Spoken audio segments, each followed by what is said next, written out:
The Legacy Sports Network presents the 2024 UIL Texas High School Football Playoffs.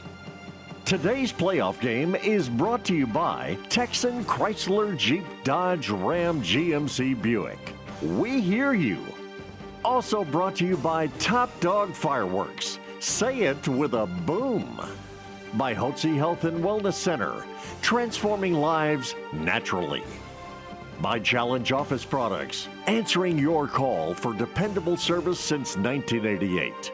And by Mr. Electric, we've got the power to make things better. Now, it's time to go to the stadium.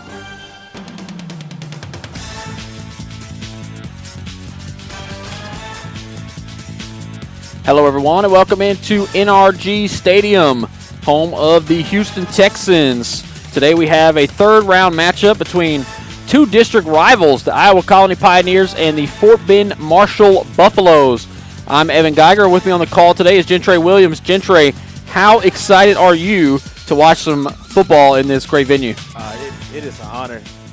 It is an honor here, Evan. A beautiful facility here at NRG Stadium, and it'll be the first time for me. So I'm so excited to be able to experience and watch this two teams try to advance to the next round. And I know everyone's kind of coming in after the Thanksgiving break yesterday, and everyone got some good food. So hopefully these athletes are ready to compete. Yes, sir. All right, Gentre, let's start by talking about Fort Bend Marshall, the Buffaloes. Marshall enters play today with a 10-2 record, with their only losses coming to district rival Randall and those Iowa Colony Pioneers that are out there right now ready to face them again. Fort Bend Marshall has defeated Waco University and Bastrop in the first two rounds by a combined 66 points. Their last loss came on October 25th against today's opponent when they fell to Iowa Colony 35-21. So this is a rematch from just about a month ago. Marshall has had a high-powered offense this season, averaging 368 yards of offense per game. They have a nice balance of running and passing. 54% of their yards have come on the ground. Junior quarterback Caden Johnson leads the district in passing yards with 2,012, 63% passing. He's thrown 24 touchdowns and 11 picks. He's also ran for another 500 yards and 6 touchdowns. Junior running back Peyton Long is second in the district with 946 rushing yards at a clip of 7 yards per carry, while adding 10 touchdowns. Expect to hear Andre Feast, Jacadian Ferguson, and Jordan Simmons' names as this well-balanced trio of receivers averages a combined 122 receiving yards and 2 touchdowns per game. Yeah, and this Marshall defense is second best in the district when it comes to yards allowed per game. They only allow 232 yards per game, but they are one of the bottom dwellers in the district when it comes to forcing turnovers. Senior Jacoby Davis, he's one of the best leaders on the defense with the most tackles on the team, 73, as well as 11 tackles for loss, 6 sacks, and an interception, and also pitching in 2 forced fumbles. Senior Lonnie Vegas, they're going to watch out for this guy. He has been a menace on the opposing quarterbacks, amassing 53 tackles, 9.5 sacks, 2 forced fumbles. Sophomore Ashton Laufman has made an impact all over the field with 70 tackles, 8 tackles for loss, 3 sacks, and 3 interceptions.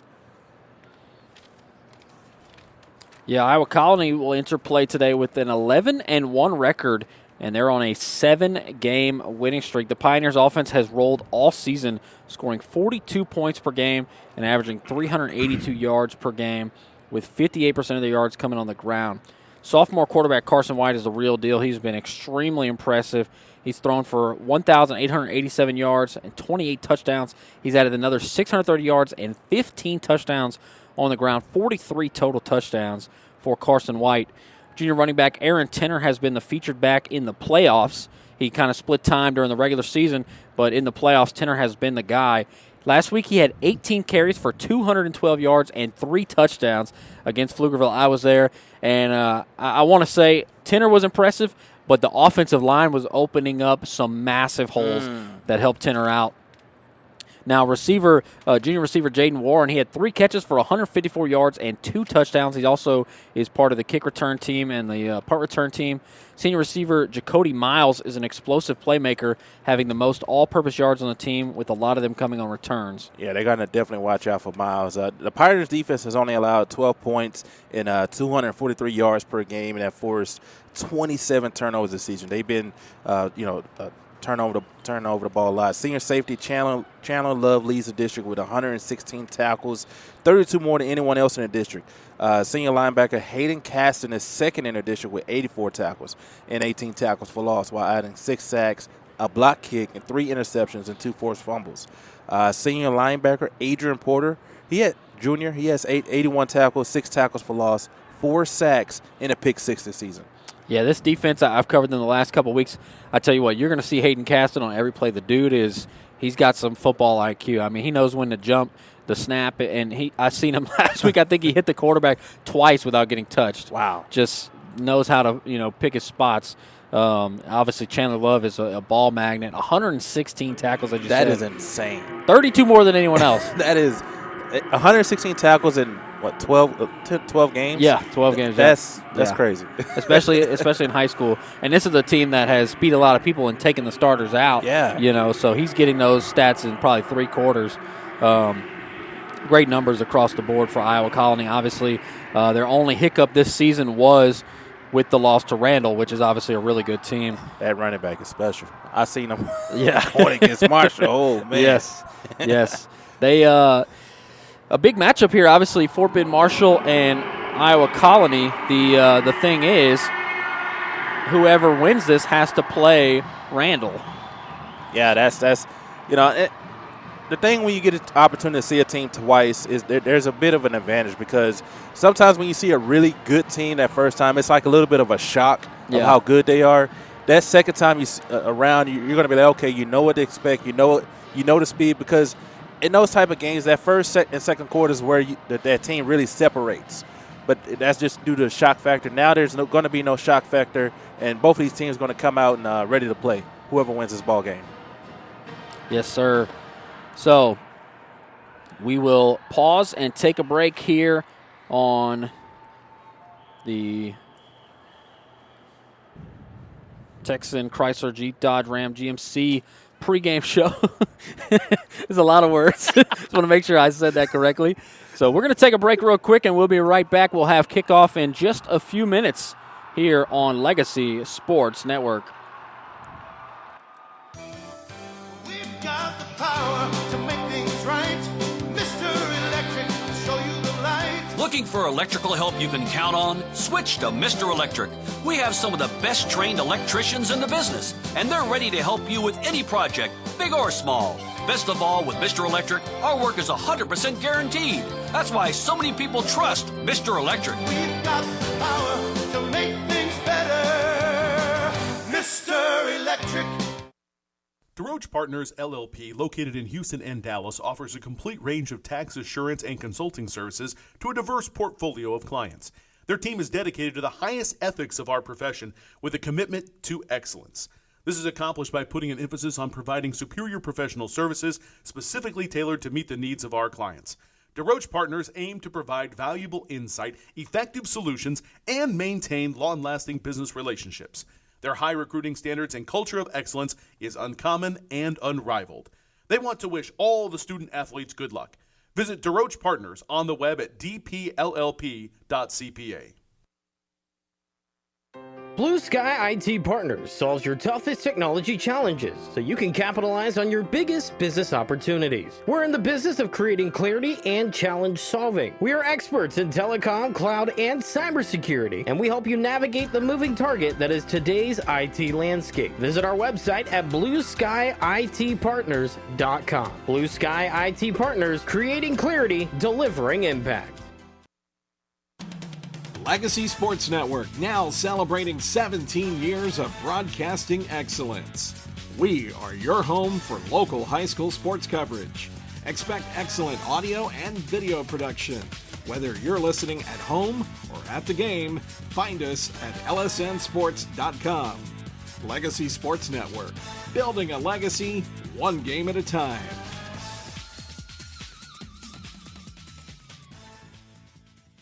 What makes Longhorn steak so legendary? Some say it's our flavor-packed signature seasonings. Some say it's how we pair them with our juicy, tender steaks. And some just say, mmm. Hurry in tonight for Longhorn's legendary flavors. Our new limited-time blackened salmon with our smoky 18-ounce outlaw ribeye and our rich and savory Flo's filet. That's how steak is done. Longhorn Steakhouse. You can't fake steak. It took a lot of sacrifice to be able to own my own home, and I'm gonna keep working hard to maintain it. Like, fixing the roof and updating the AC, because my dream is to someday pass this house down to my kids. At Stellar Bank, we're all about making your dreams a reality. Whether you need a home improvement, a mortgage, or home equity loan, Stellar Bank's lending experts will help find the solution that's right for you. Visit stellar.bank/home to learn more.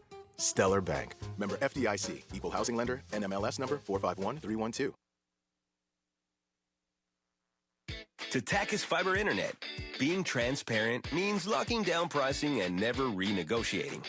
Giving access to fiber fast speeds for streaming, gaming, and anything else. And customer care reps are literally part of your community. There's no data caps or limits, no fine print, no surprise price increases. So let's raise the industry standard, because you deserve a better way to internet. Sign up today at Tachys.com.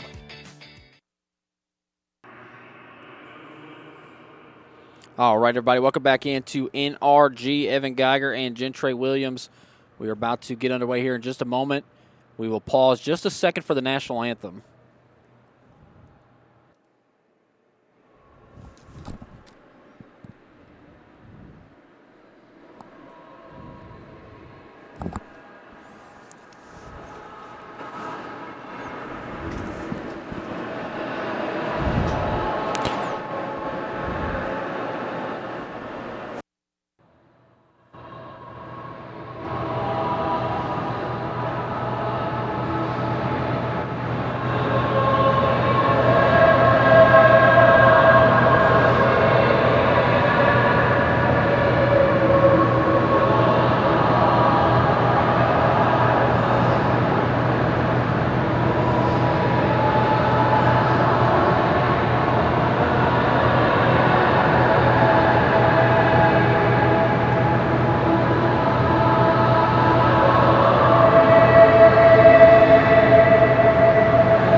All right, Evan Geiger and Gentre Williams here at NRG Stadium for Iowa Colony and Fort Bend Marshall.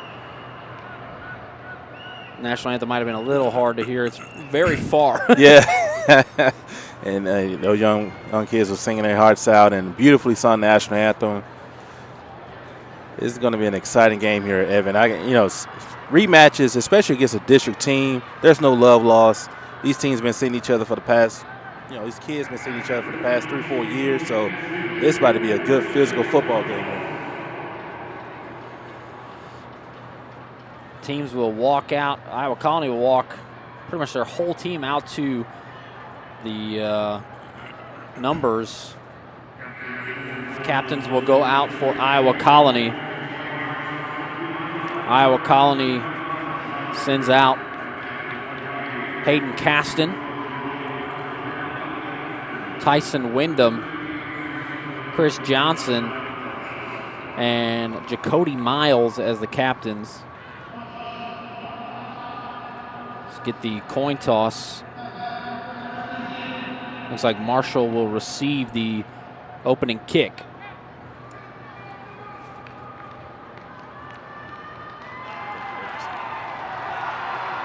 I think,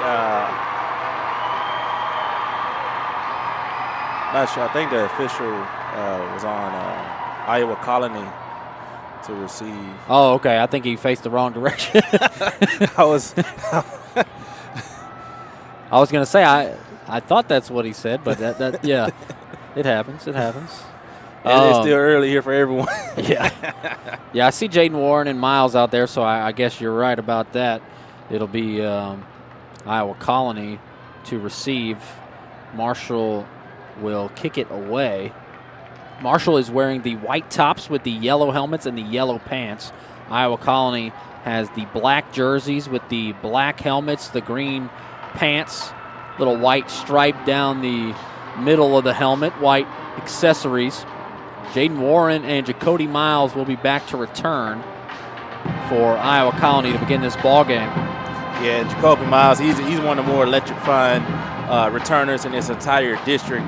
And if I'm Fort Bend Marshall, I'm definitely going to be trying to kick it away from him. He has the opportunity to change the game in one play every time he touches the football. Warren had 2 touchdowns, including a 94-yarder last week. The kick is going to be a short one. It'll be caught by Hayden Caston, I believe, at the 34, a fair catch.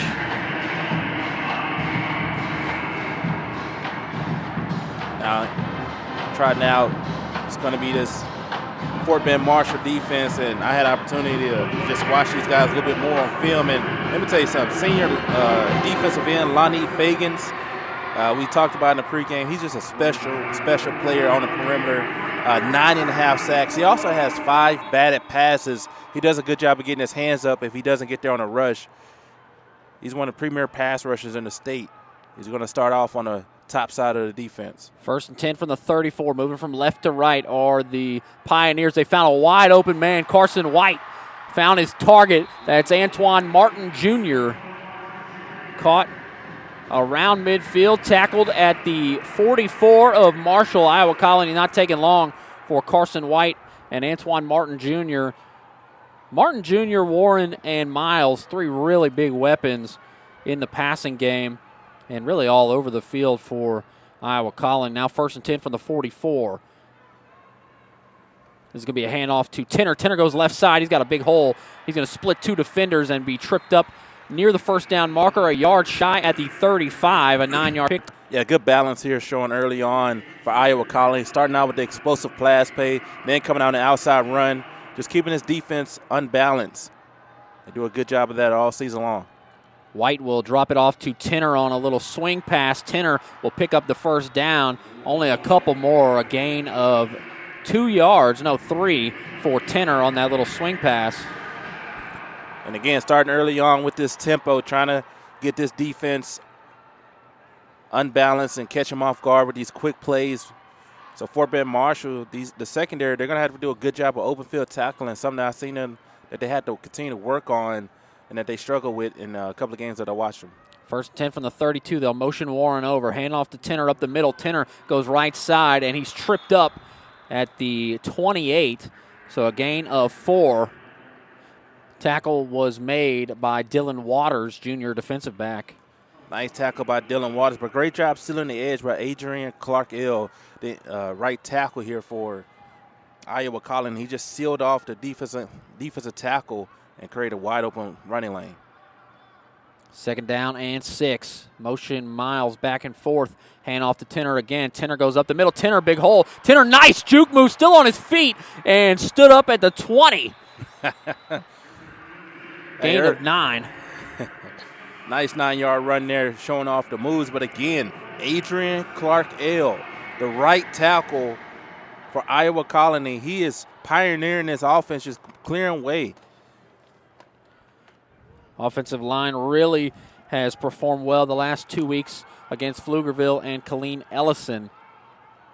Carson White's going to do a quarterback keeper running right side. Stiff arm. Carson White drags a tackler to the 3. It's going to be 1st and goal. A great run, a powerful run by Carson White. And Carson White, and right, this entire offense is taking advantage of Adrian Clark-Ill. He took out 2 defenders on that play. This guy, early, he's just jumping off the tape. He jumped off the tape when I watched him, and he's jumping off the tape the field right now. Excellent offensive tackle play. 1st and goal from the 3. Carson White, quarterback keeper, following his blocks, gets up near the 1, and I believe he's going to be stood up at the 1. Fort Bend Marshall trying to play bend but don't break defense. Got to buckle down here. It gets so much tougher inside this red area. Not as much space to operate. 2nd and goal from the 1. Looks like they're going to try to do a tush push, and they're going to push forward. I don't think they got it. Looked like a really nice job. No, a second effort Maybe he crossed the line. It was close. They allowed him to play it out. The push from behind, they're going to mark it at about the 1-inch line. They're going to get back up there and run it again. That's as close as it can get without a touchdown.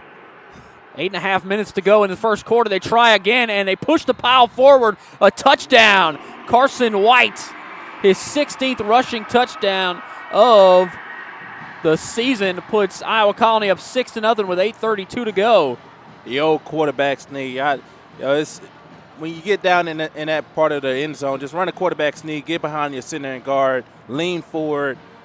When you only need an inch to pick up, great drive here to start things off for Iowa Colony. The extra point from Andy Cruz is up, and it is good. 7-0, Iowa Colony leads Marshall. 1 drive, 1 score. We will take a break here on the Legacy Sports Network and be right back. At McCree Ford, we know you have a lot of choices on where to buy your next vehicle. We have spent over 70 years treating our customers like family, and our mission is still the same, to treat you with honesty, integrity, and respect. Come see us. There is no obligation to buy, and we can walk you through our transparent process. There are no surprises at the end. Plus, McCree Ford customers can take advantage of our free Loaners for Owners program. Come see why our customers say, McCree Ford, that's my dealer. Located on I-45 South, exit 19 in Dickinson, or shop McCreeford.com. Welcome back into NRG Stadium. Evan Geiger and Gentre Williams. Andy Cruz will kick it away after Iowa Colony's really good opening drive resulted in a 1-yard rushing touchdown. 2 tries at a quarterback sneak or a tush push. Succeeded on the second try. So Cruz will kick it away. Cruz, he has over 38 touchbacks. He has a big leg. He has opportunity to be a game changer. This one a deep kick, and it's going to hit in the end zone. The returner, Darrell Taylor, let it go.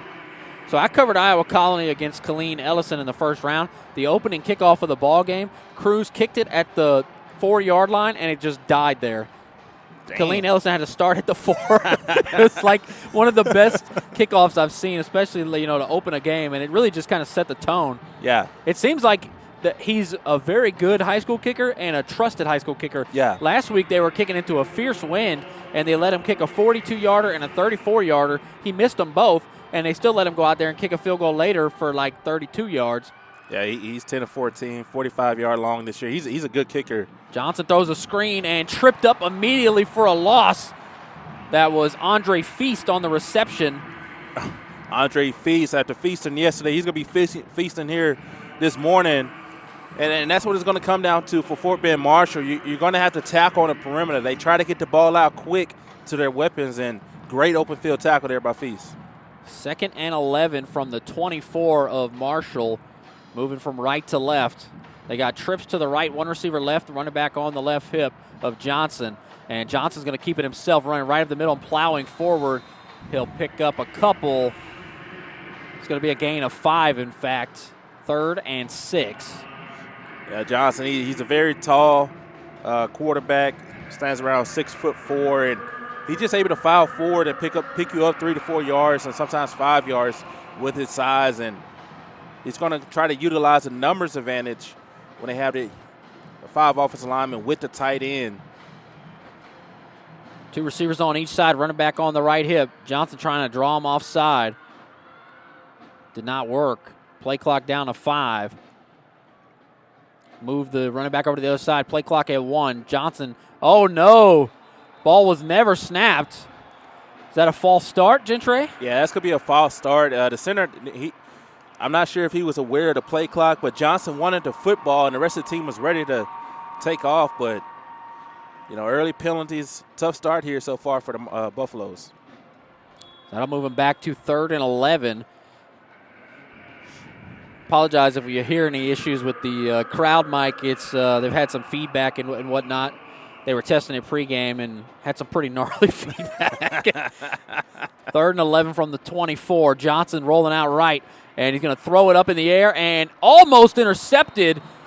Threw it behind his receiver. He was looking for DeJean Taylor, and he nearly found Jeremy Garner II. Just threw it well behind his receiver. What'd you see there, Gentre? Yeah, they try to run a quarterback sprint out, just isolate half the field, make the quarterback go through his high-low reads, but there was great outside pressure by Chris Johnson, who forced the quarterback to throw it way before he wanted to.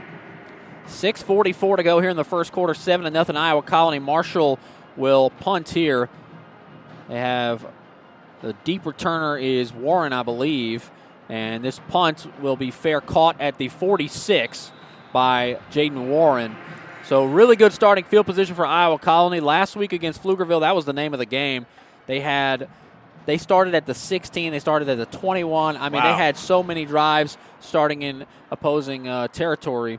They struggled a little bit in that first half. They were down 14-7 in that game. Late in the second quarter, they had a touchdown, a field goal. They went up 17-14 right before the half, and they ended up winning 44-14. Oh, man. So you can definitely tell today has been about starting fast, and they want to get off to a hot start after last week's performance. White looking to pass. Dangerous. Hits a man, makes the catch. That's Hill. Hill, gain of about 6 or 7. I'll give him 7. And Hill had a few mistakes last week, and they kind of, it looked like after a few mistakes, I think he had a false start, he had a hold, he had a drop pass. It looked like he kind of fell out of favor with the coaching staff. But going to him early in this one, I like to see that, getting him back in the game. Now trips to the left. Tenor on the left hip of White. It's going to be a toss out to Tenor. Tenor gets around the edge, and he's tripped up. Only a gain of 2 there. It'll be 3rd and 1. Yeah, tried to run a halfback toss over to the strong side where the trips was located. Also had a tight end on that side as well. Just great job getting off his block on the perimeter, getting into the backfield, and making a play by Caleb Chester. 3rd and 1, obviously 4-down territory here from the 36. Need to get to the 35 of Marshall. Trips to the right. The motion Jacody Miles over. White will take it. He's going to roll out right, and he's going to dump it off to Miles. Miles just could not hang on. Yeah, great call there by the offensive coordinator, but just couldn't haul it in. The play was there to be made for Miles, and he's going to wish he had that one back. Just threw it out to Miles in the flat. Ball at the left hash. Yeah, this is far side. One of them weird spots on the field where it's too long for a field goal but too short for a punt, so you might as well go for it. A big 4th down if Marshall could get the stop. White can take it, run it himself. He's going to pick up the 1st down easily down to the 30. Gain of 6. And again, just running behind Adrian Clark, man. He is just a mauler up front, just a true testament of a power right tackle, kind of like Penei Sewell for the Detroit Lions. Not on the left side, where you traditionally have your best tackle, but having a good run blocking right tackle could do wonders for any offense. 1st and 10 from the 30. Trips to the left, stacked up. Tenor goes out. White looking to pass. White looking deep. White has a man. That's Warren. Warren breaks the tackle. Warren into the end zone! A touchdown for Jaden Warren. He had 2 last week and give him 1 here. Jaden Warren put the moves on him. Shaking and baking, an excellent route combination. They ran a post route that cleared out the safety, and then they came back with a inside release from Warren, and he had a one-on-one matchup there in the middle of the field. And he was just able to make a couple of guys miss and go right up the field for an easy touchdown. Nice play call, great play design there. Andy Cruz makes the extra point. The score is 14-0 Iowa Colony. 4:52 to go in the first quarter. We'll pause here on the Legacy Sports Network. Ready to ring in the new year with a bang? Top Dog Fireworks is your place with a massive selection of amazing, high-flying, colorful, professional-looking fireworks. Top Dog Fireworks offers great buy one, get one free deals on select fireworks from multiple categories. Can't decide on exactly what you want? Their staff can help you set up the most unforgettable fireworks show. Visit TopDogFireworks.com to find directions to a location near you. And the best selection in Houston, Top Dog Fireworks. Say it with a boom!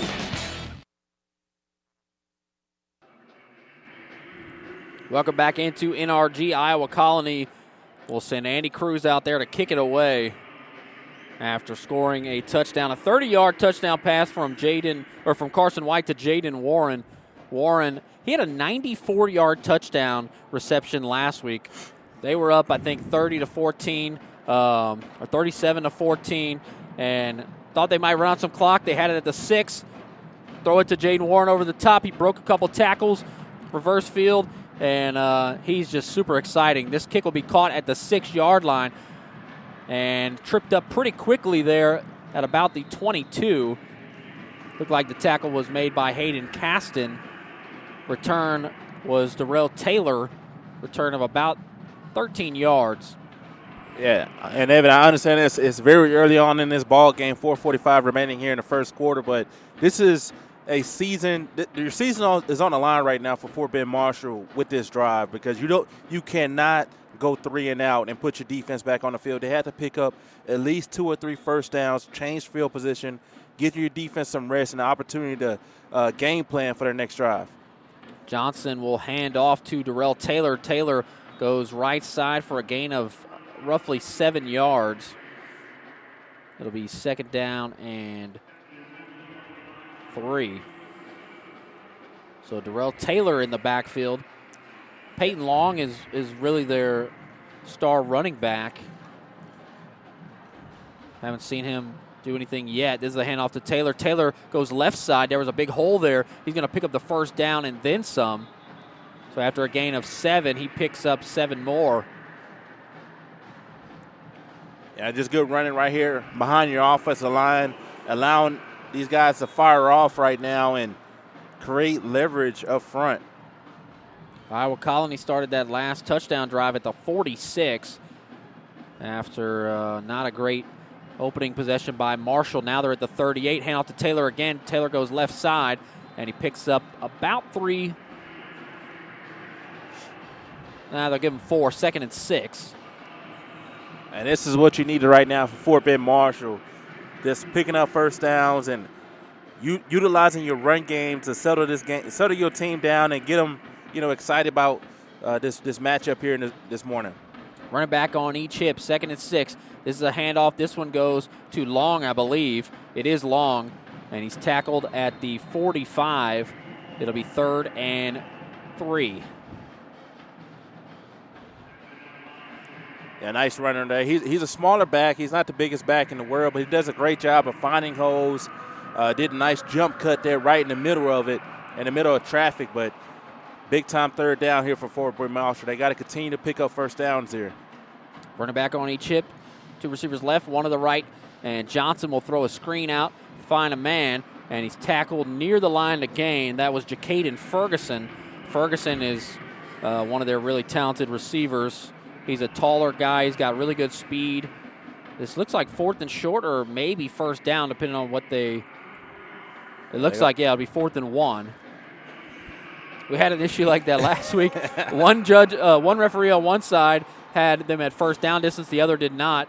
And now the referees will have to convene to talk about it. Looks like they're going to measure. Yeah, that might be just about a half a yard short. And when you have a quarterback like Caden Johnson, who's about 6'4", 6'5", a quarterback sneak will be a great option, or a quarterback blast up the middle, let them fall forward.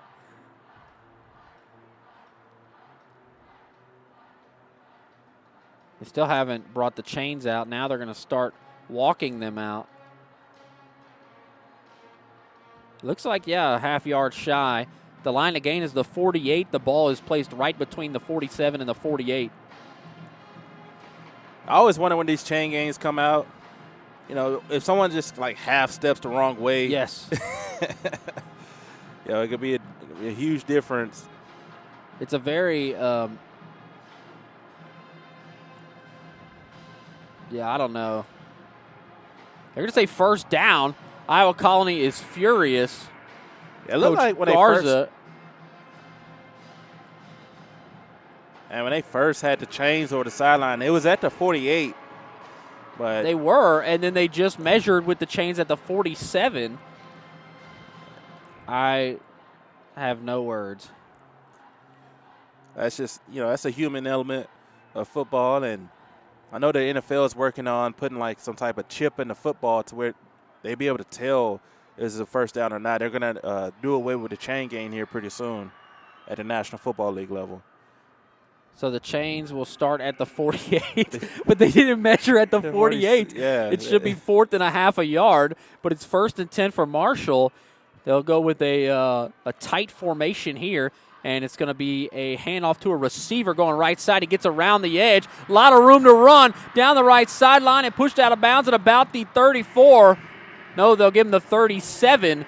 That was DeJean Taylor. Yeah, great run there by DeJean Taylor, getting on the outside of the perimeter and just utilizing the speed. This is what makes Fort Bend Marshall a special team, is their speed and playmaking out on the perimeter. They got to continue to get these athletes in open space. 1st and 10 from the 37 of Iowa Colony. It's going to be another handoff to a receiver. He's going to make a man miss. Nice jump cut and tackled at the 28. That was DeJean Taylor again. DeJean Taylor looks like he got just enough for a first down. Yeah, they'll give him exactly 10 yards. Back-to-back first downs for Taylor. He'll come off the field and get a breather. 14-0 Iowa Colony, 2:23 to go in the first quarter, and Marshall threatening now near the red zone. From the 27, Caden Johnson keeping himself running left side, and he is dropped by Henry Kalu at the 21, no, the 20. So a 7-yard pickup. It'll be 2nd and 3.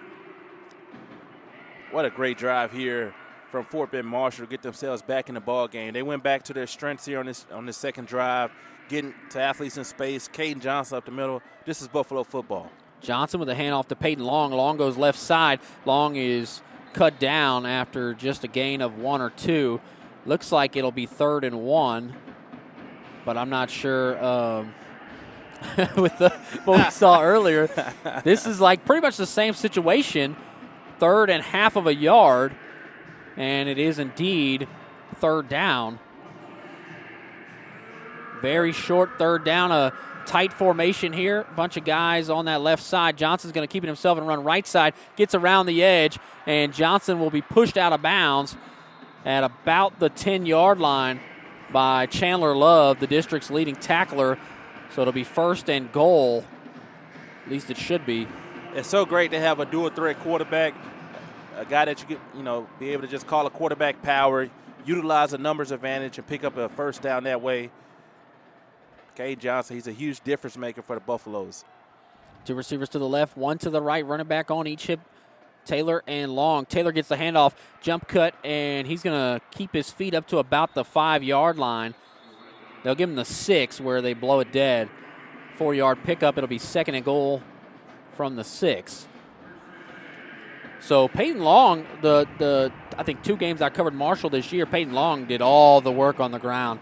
And now Darrell Taylor is kind of the featured back here in this first quarter. And it just goes to show you the depth of this team and getting the different guys involved, because it's a long season. It's tough for any running back at any level just to continue to, come in game in and gain out, taking all those hits. It wears on you. Taylor on the left hip, Long on the right hip. This handoff goes to Long. Long goes right up the middle, and he will make his way into the end zone, falling in backwards. Peyton Long, a 6-yard touchdown run, and Marshall is on the board. Nice job running behind his offensive line, getting behind his pass, and just lowering his shoulder all the way inside the end zone. He had a couple of defenders he was dragging into the end zone, and that was a huge drive for Fort Bend Marshall. The answer being down 14-0 now, opportunity to make this a one-score ball game. The kick is on its way, and it is good. So 14-7 is the score after Tamir Williams, the sophomore kicker, puts the extra point through. 14-7. We will take a quick break here on the Legacy Sports Network. Blue Sky IT Partners solves your toughest technology challenges so you can capitalize on your biggest business opportunities. We're in the business of creating clarity and challenge solving. We are experts in telecom, cloud, and cybersecurity, and we help you navigate the moving target that is today's IT landscape. Visit our website at blueskyitpartners.com. Blue Sky IT Partners, creating clarity, delivering impact.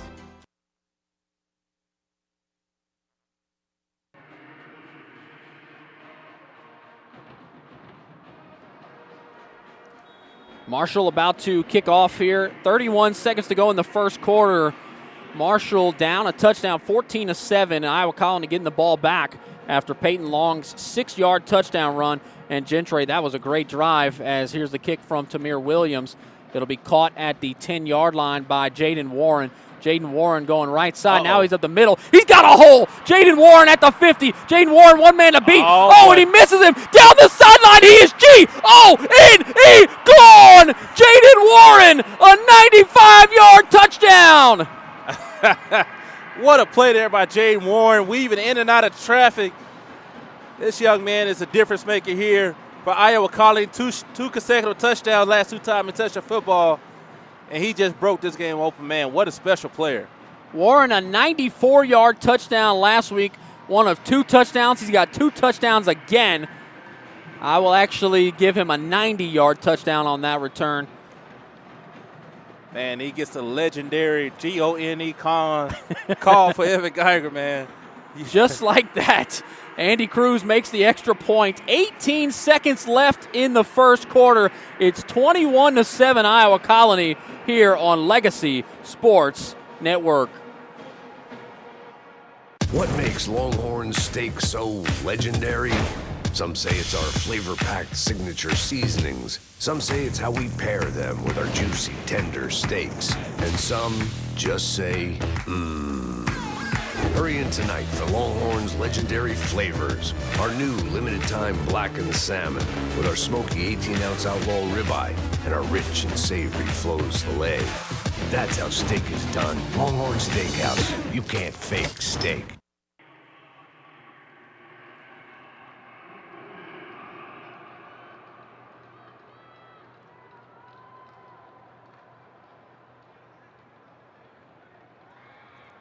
Evan Geiger and Gentre Williams here at NRG Stadium. 21-7 Iowa Colony in the first quarter. 3 touchdowns for Iowa Colony. A 90-yard touchdown return by Jaden Warren is what I'll give him credit for after watching the replay. And now Iowa Colony will kick it back to Marshall, and that's a backbreaker, Gentre. Yeah, that's definitely a backbreaker. And Jaden Warren, he's a special player. And the whole time he was just trying to keep the ball away from Jacoby Miles. And now, that's going to be Jaden Warren's first kick return touchdown of the year. Whenever the Fort Bend Buffaloes kick it off, they're going to just have to continue to do those pooch kicks because those 2 guys on the return team are just special athletes. So here's Andy Cruz to kick it away. This is going to be a bouncing kick that'll be picked up by Darrell Taylor at the 4-yard line. Darrell Taylor runs right into a wall, and he is dropped at the 16. I think that was Hayden Caston on the tackle. Yeah, Hayden Caston came in and just lowered the shoulder and brought the wood, man. And I tell you what, Iowa Colony early on, you could just tell the physicality that they play with and the speed. They're a ferocious bunch, and you can tell they're very well coached as well.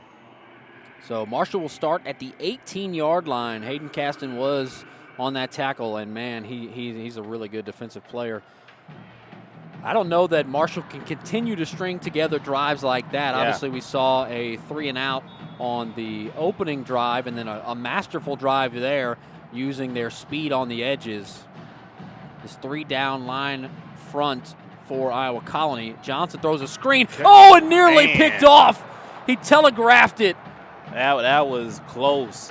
I mean, good thing he overshot that one because that would have been a house call, pick 6 the other way. So this Fort Bend Marshall offense, they're going to have to come together. They're trying to run this air raid offense. They've seen Lincoln Riley made very famous at Oklahoma and try to just spread you out. But Iowa Colony, they're on it right now.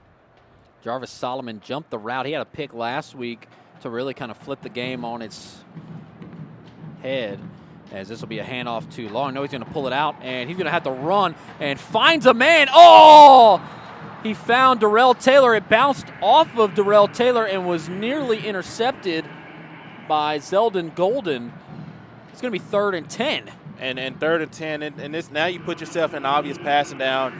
Fort Bend Marshall, what they had success with on that previous drive was running the football and just churning first downs. Those 6 and 7 yard gains, I know they're not pretty, they're not the sexiest thing, but it continues to pick up first downs, allowing your offensive line to play behind their pads.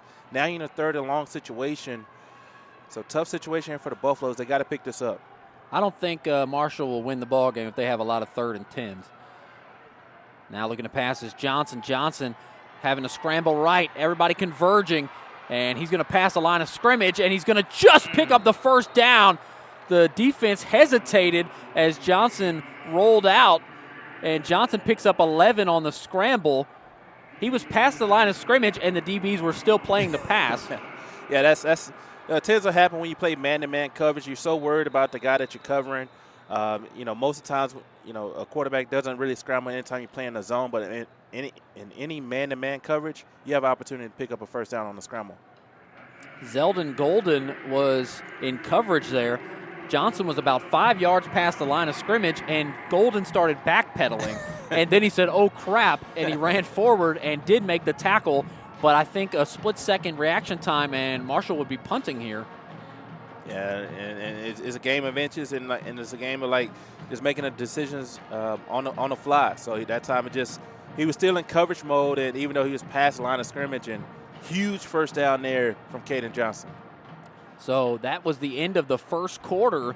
We talked right through the quarter break, so they're about to get back out on the field and play. What a great start it's been for Iowa Colony, Evan. I mean, the punt return touchdown, the 2 drives, they're executing at such a high level right now, and you see why they're here in the 3rd round. They're definitely a special group, and it's been exciting to watch them here. Indeed. 21-7 at the end of one quarter, 12 minutes on the clock here in the 2nd quarter. Both teams will make their way out on the field. Get connected with the Legacy Sports Network by checking out our social media pages. On Facebook, you can find us at LSN Sports. On X, formerly known as Twitter, we are at Legacy Sportsnet. And on Instagram, we are Legacy Sports Network. Legacy Sports Network, we're building a legacy one game at a time. Use hashtag building a legacy. So they have flipped ends of the field. Marshall has it at the 29. Their own 29, moving from left to right now. First play of the 2nd quarter is a handoff to Peyton Long. Long picks up a couple across the 30 up to the 32, so it'll be 2nd and 7. Yeah, they're in the first quarter, Evan. They really had so much success on the running on the ground. They're very close to 100 yards rushing right now. After that play, they're going to be at 94 yards rushing on the game so far. So they got to continue to run the football. I know you're down 2 scores, but you can't pick up 14 points in one possession. You got to do it one possession at a time, one play at a time. 2nd and 7. Johnson, design quarterback run, running right side, gets around the edge and is wrapped up by Chandler Love. You're going to hear that name all day long. He picks up about 4. It should be 3rd and 2. Yeah, if you look at the yardage, Marshall, that they have about 101 total yards. Iowa Colony 111. Obviously, that doesn't count the 90-yard kickoff return, but to be so similar on the yards. Yeah. But down by 14. And Johnson keeps it again, running left side, and Johnson hits a wall. I think he's going to be shy. It should be 4th and 1. They'll spot him at the 38. He needs to get to the 39.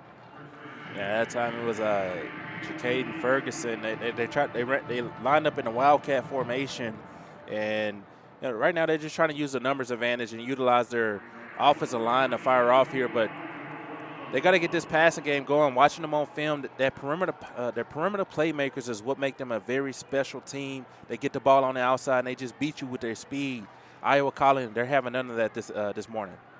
So 4th and 1 from the 38. Caden Johnson back in there, quarterback, a tight formation. And it's going to be a handoff to Long, and Long's got a hole. Long down the left sideline. Long stumbles. Only one man, Chandler Love, can stop him, and he brings him out of bounds at the 15.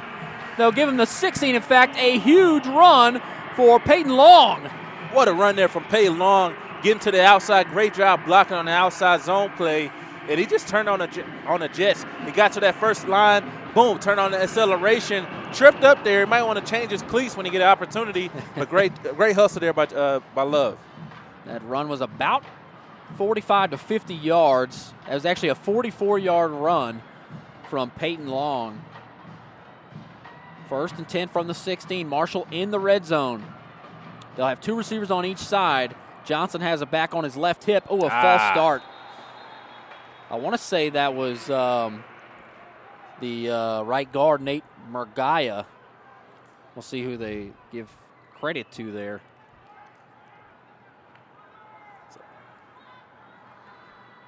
Yeah, he got the band going. He just picked up the first down. I didn't hear the number he said, but yeah, false start moves them back from the 16 to the 21 outside of the red zone. 9:38 on the clock as it winds down. Iowa Colony leading 21-7. A really high-powered, fast-paced first 15 minutes of football here. First and 15, handoff to Darrell Taylor. No, he's going to pull it out and throw a pass, and he finds a man wide open into the end zone. A touchdown there for Jordan Simmons, the sophomore receiver of 21 yards, and Marshall has inched closer. Yeah, nice play design there. That was an outside levels play. You had an outside out breaking route, then you had an outside dig as well. And what that does, if they're going one-on-one, which is Iowa Colony's been doing all afternoon, you have a free blocker downfield. Nice execution on the play. Beautiful touch by Caden Johnson, and way to cut this game down. A penalty on the extra point. We'll see what it is. 21-yard touchdown pass from Caden Johnson to Jordan Simmons. It's a false start.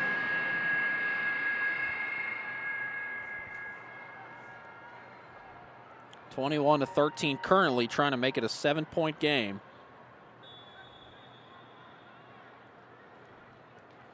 Make the extra point just a little bit tougher. Tamir Williams, the kicker. The kick is up, and it is good. 21-14, 9:17 to go in the second. We'll take a quick break here on the Legacy Sports Network and be right back. Ready to ring in the new year with a bang? Top Dog Fireworks is your place with a massive selection of amazing, high-flying, colorful, professional-looking fireworks. Top Dog Fireworks offers great buy one, get one free deals on select fireworks from multiple categories. Can't decide on exactly what you want? Their staff can help you set up the most unforgettable fireworks show. Visit TopDogFireworks.com to find directions to a location near you.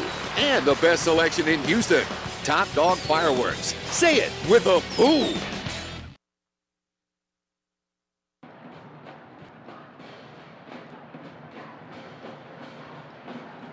9:17 to go here in the second quarter from NRG Stadium. Iowa Colony leads 21-14, and Marshall will kick it away to Iowa Colony. Back to return is Warren and Miles, and I don't know that they'd kick it to Warren again. Nah, they're definitely not going to kick it deep. They're going to start doing these pooch kicks as they do one right here. Fair catch made at the 34-yard line by Kalen Simmons.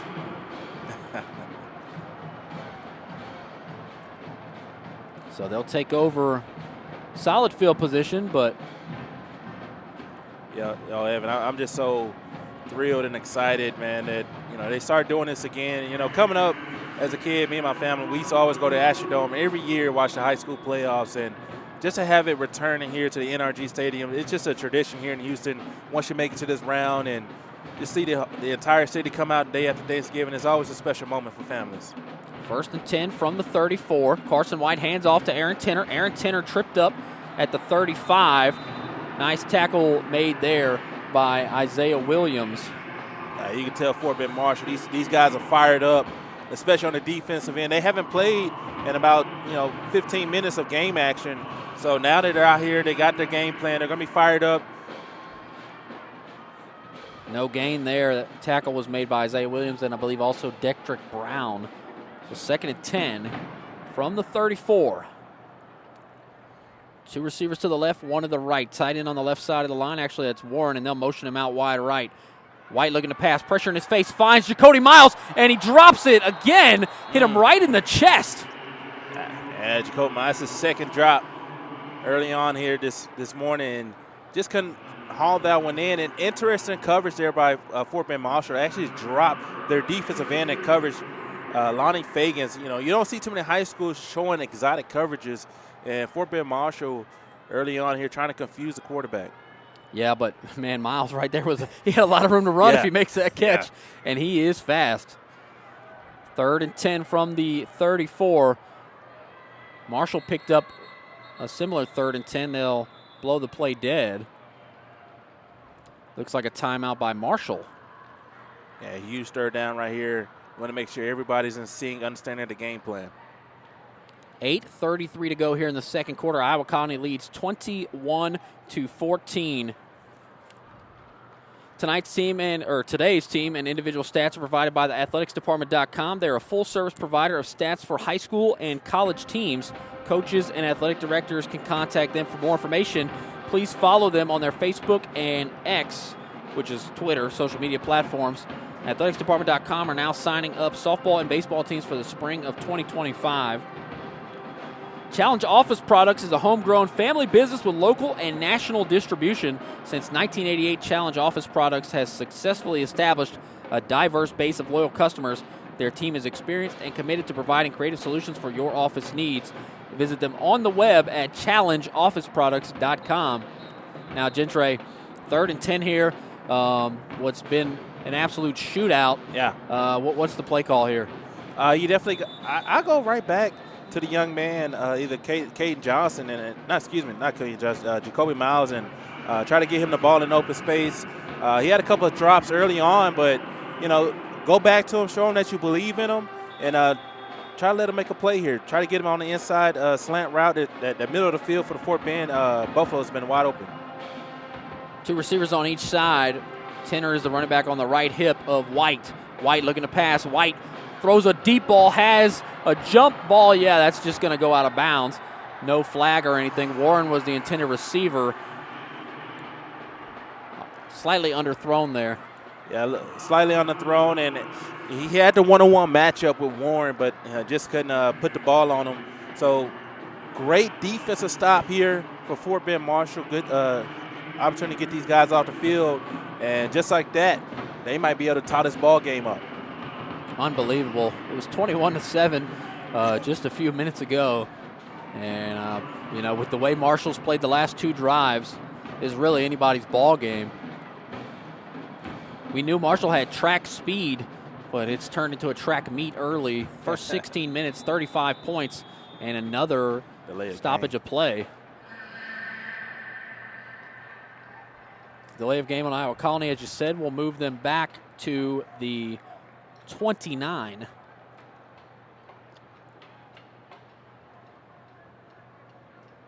So Andy Cruz will be the punter, of course. Cruz, a really good kicker. Good punter. A couple of guys back to return. Darrell Taylor is back there. Punt from Cruz. Looks like a good one. It backs up the returner just a bit, and he will make the catch, a fair catch. That's DeJean Taylor. So they had Darrell and DeJean Taylor back there. Not sure. Go ahead. Oh, no, I was going to say, Cruz, he's such an excellent kicker, man. Mm-hmm. He can punt it. He can kick it. His long on the year is 45 yards. He's efficient, 70% field goal percentage. He's definitely a weapon here for Iowa Colony, and did a great job there just changing field position. Iowa Colony, every time I've seen them, they have by far won the field position battle, and then that's a part of it there. That was a 44-yard punt in terms of net yardage. Pretty decent punt for a high school kicker. So Marshall takes over at the 27. Actually, the 28. They just moved a yard.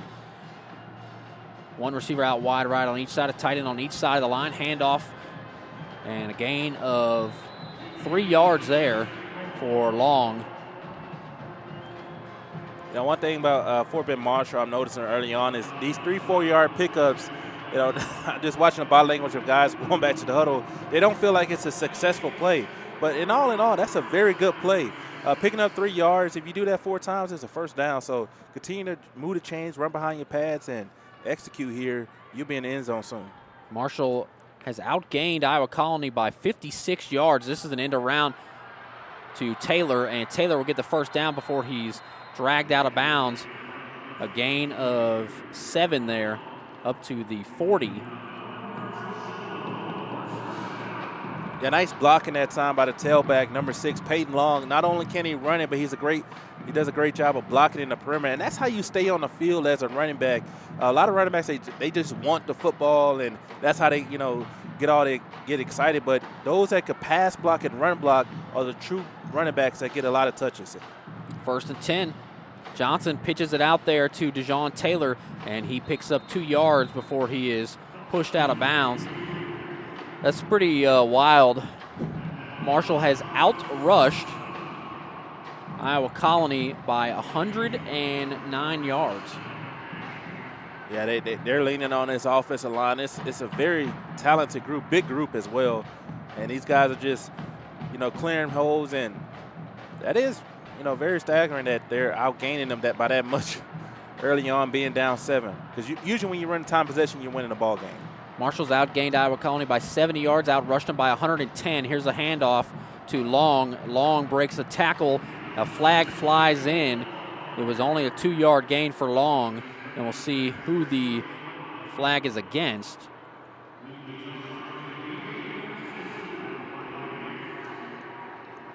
I think it was a towel. Somebody's towel fell out their pocket. Oh, it wasn't a flag. Okay. Yeah, there's a towel way over here at the 32. The play is at the 44, so the towel flew a good little distance. Not a flag. Okay, 3rd and 6. I remember watching Reggie Bush. He was the first guy to really rock the towel on his hip. Now everybody rocking it. They go to Jordan Simmons, left side. Jordan Simmons with a hole. Jordan Simmons picks up the first down and a gain of 8. He was slung out of bounds, and I think there's a flag down there now. Yeah.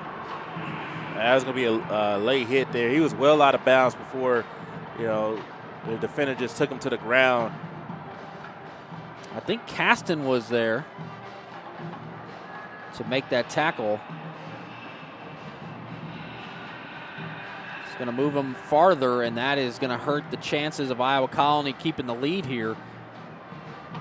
That'll move him from near the 50 across into Iowa Colony territory. And well into Iowa Colony territory. They'll mark it at the 33. 5:57 to go here in the second quarter. 21-14, Iowa Colony leads. Marshall trying to tie it up. Johnson will line up in the shotgun. Empty set, trips to the right, 2 to the left. Johnson is going to run right up the middle. Makes a couple of guys miss, and he picks up about 7 yards up to the 26. 2nd down and 3. Yeah, great job there by Deshaun Harris, the guard here for Fort Bend Marshall.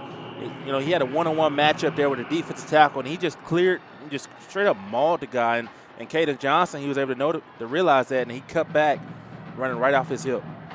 The lineup in the same formation, trips to the right, 2 to the left, empty for Caden Johnson here on 2nd and 3. And he's just going to run it again right up the middle. They meet him this time. It looks like he picks up 1.5 yards. Should be 3rd and short. Johnson wants a flag, wanted a call, it looked like on Zeldon Golden, the linebacker, but it's 3rd and 1 from the 24.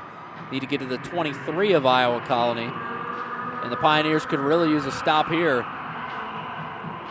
Yeah, it seems like all the momentum has shifted since that huge kickoff return from Warren to Fort Bend Marshall. And this is a huge 3rd and short situation, but they're going to line up in that tight formation. You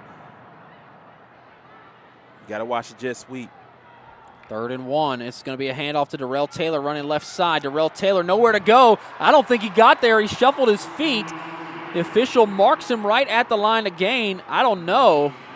That's a lot of love there from the official on that spot. 1st down. Looked like a generous spot, Gentre. Yeah, a very generous spot. And, Taylor, if he would have just kept going straight instead of trying to run sideline to sideline, and he just stick his foot in the dirt and head north and south, he has the opportunity to pick up much more than what he did there. But a great spot here and another 1st down here for the Buffaloes. Ball's at the 23. 1st and 10. 202 total yards for Marshall, almost doubled Iowa Colony. They've had 13 first downs to just Iowa Colony 7. Johnson looking to pass, and he will take a sack. Hayden Caston and Chris Johnson were there. Johnson never touched him. He slipped, and Caston came in and cleaned up from behind. A big loss of 7 yards. Nice job there from Iowa Colony showing pressure, and good job getting in the backfield. Hayden Caston, he was unblocked. No one touched him. He was a free rusher, and as for Caden Johnson, you got to know that when you see a guy coming in that fast, that he's hot, and you got to have your check down ready and get that ball out quick. Caston, I tell you, last week I think he had 2 sacks where he was just untouched, so not surprised to see something similar here.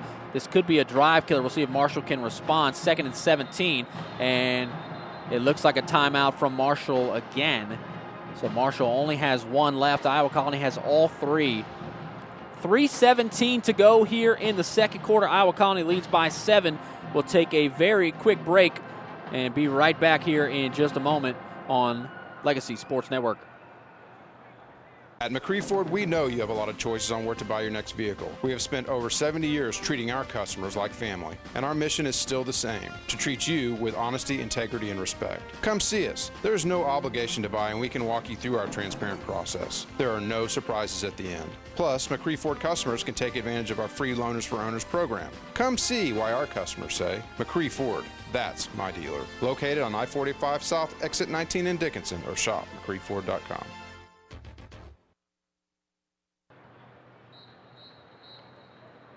Welcome back into NRG Stadium. 3:17 to go here in the second quarter. Iowa Colony leads Fort Bend Marshall by 7 points. It's 21-14. Ball spotted at the 30. It's 2nd and 17.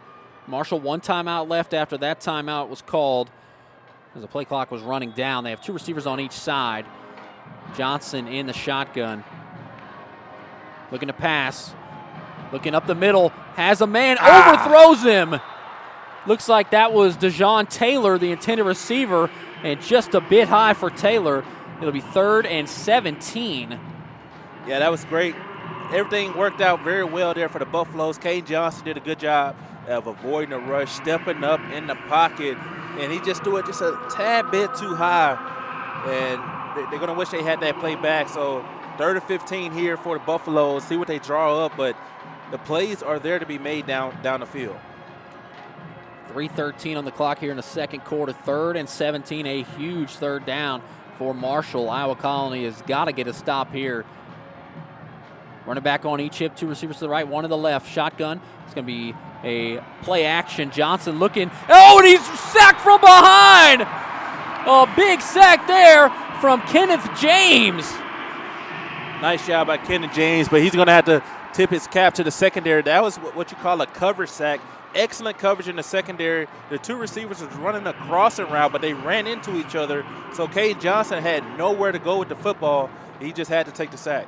A big loss, and Marshall's going to have to punt from the 36 or the 34 rather.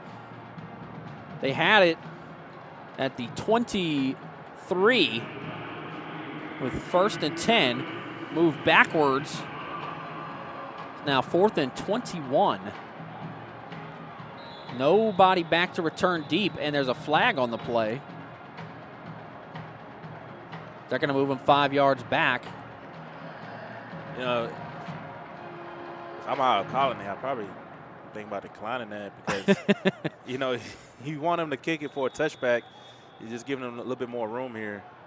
Still nobody to return. I would think they would want Warren out there or Jacody Miles as the punt from the 39 is going to go out of bounds. Looked like it went. No, it actually did not go out of bounds. It took a Marshall bounce down at the 7. Wow. It looked like he had kicked it straight to the sideline, and it kind of hung up and stayed in bounds and then bounced and rolled to the 7. I thought it was heading towards the bleachers there for a second. Maybe my angle was a little off, but excellent coffin corner punt, and that 5 yards paid off tremendously as he was able to really angle it where he wanted it to. We're so high up, I think it's a little interesting of an angle on those punts. Yeah, it's interesting. I was at the University of Houston game last week against Baylor, and there was a couple of kicks where from where I was sitting, it looked good, and I kept seeing the officials say no good, and I was like, I could have sworn I seen the ball go through the uprights. Been there, done that. 1st and 10, 2-minute drill here. Hand off to Tenor. Tenor breaks it. Oh, Tenor! Nice move. Tenor down the right sideline, and he is going to be wrapped up at the 32. A big gain of 25 yards for Tenor on the first play of the drive. And that's how you start off. here in a 2-minute drill inside your own end zone, and nice running there by Tanner. And this offensive line is just dominating. These guys are a very, very physical bunch up front. Iowa Colony from the 32, a toss out to Tenner. Nice block by Jacody Miles, and Tenner falls forward for a gain of 3 before he is absolutely drilled by Lonnie Fegans. Lonnie Fegans said he go hit somebody on this play. He did. He was not happy about that big run play, and he just takes it out. He is definitely a game changer here for the Buffaloes. 2nd and 7, clock rolls to about 1 minute and 20 seconds. They're going to have to start using these timeouts soon if they keep moving down the field. Tenner will motion out. Empty set for White. White looking to pass. White steps up in the pocket. White drops it off to Martin Jr. at wide open, and he will just go out of bounds at about the 43. Smart decision. Yeah, smart decision there. Cover 4 coverage here by the Buffaloes. And what a cover 4 is, you got two high safeties. Your corners are also playing deep, and your linebackers are playing on the outside coverage, and that usually leaves about 10 to 15 yards from the line of scrimmage wide open. Actually, a 21-yard gain there for Antoine Martin Jr. And pass is White. Warren. White steps up, throws a deep ball, has a man, and some contact. Flags will fly. It's going to be Miles Ratcliffe, the junior defensive back, getting tangled up with Jaden Warren, who had him beat. Ball just a bit underthrown. Warren, I think, just outran it. Yeah, he had him beat from the jump. And that's actually a good penalty there from the cornerback because he was going to give up a touchdown. White has a good arm. I think he just slightly underthrew it, and Warren had to come back towards the defensive back, Ratcliffe. Once again, some more feedback. Apologize about that. Not a whole lot we can do about it, but hopefully it doesn't impact your listening experience too much. Yeah, Ratcliffe, I know he's going to, he got a penalty there, but he had no other option. It was either a touchdown or just take a penalty. In that situation, just take the penalty. 1st and 10 from the 29. They'll stop play for a moment here, and it looks like they'll let him go now. So 1st and 10 from the 29, 1 minute and 1 second to go. Iowa Colony trying to take a 2-score lead. White looking to pass. White has a man, and just through the hands of Ian Hill. I'm not sure if he was looking for Hill or Martin Jr. They were right in front of one another. Yeah, usually when that happens, somebody ran the wrong route. Just couldn't execute it that time. And I tell you what, Iowa Colony, the receivers, they're winning these one-on-one matchups. And you see why Fort Bend Marshall has been running a lot of zone coverage to start this game out. So 2nd down and 10 from the 29. White will hand off to Tenner. Tenner runs right into a brick wall. Loss of a yard, 3rd and 11, and this is going to get interesting here. Looked like that stop was made by Detrick Brown, junior linebacker. Timeout was called. You see if it was called by Marshall or Iowa Colony. That is going to be Iowa Colony with the timeout, and as he head over to the sideline, Carson White, he's having a couple of words with his coaching staff about the coverage that Fort Bend Marshall is doing. He's telling them that the linebackers are shifting right before the play and just changing the blocking scheme. They're starting a B gap, and then they'll switch to the A gap.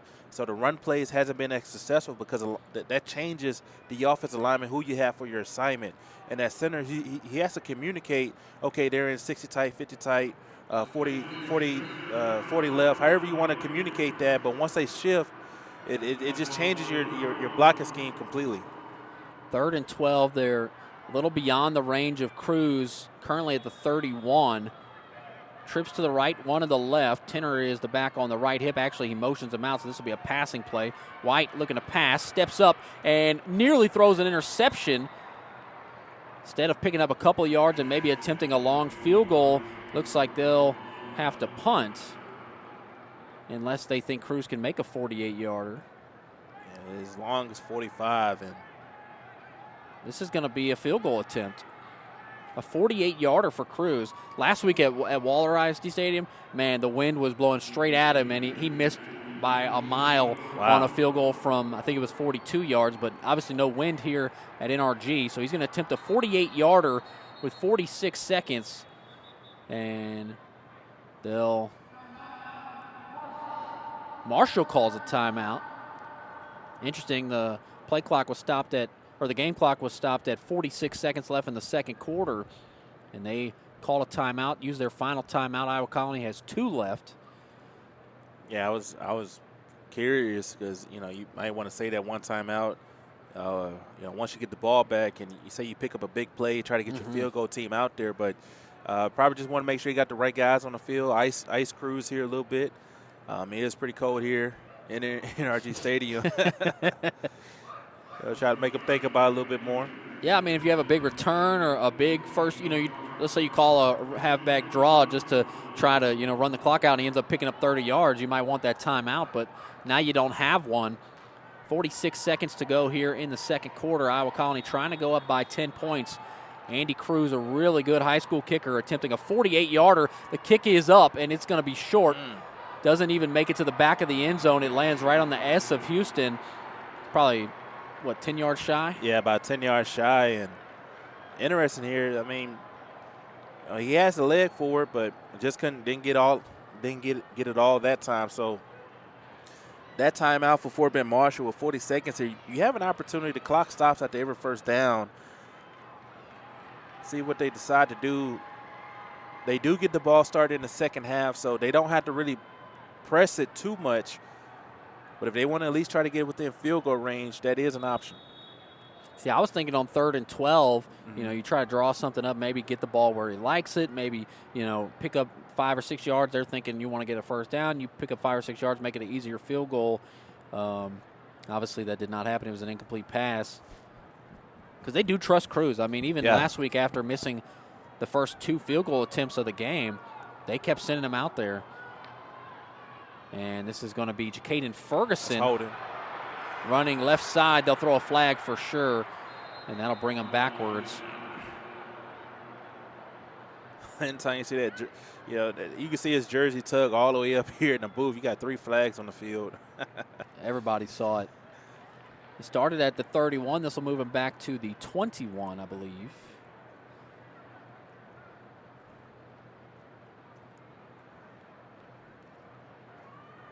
Yep, they'll put it right at the 21.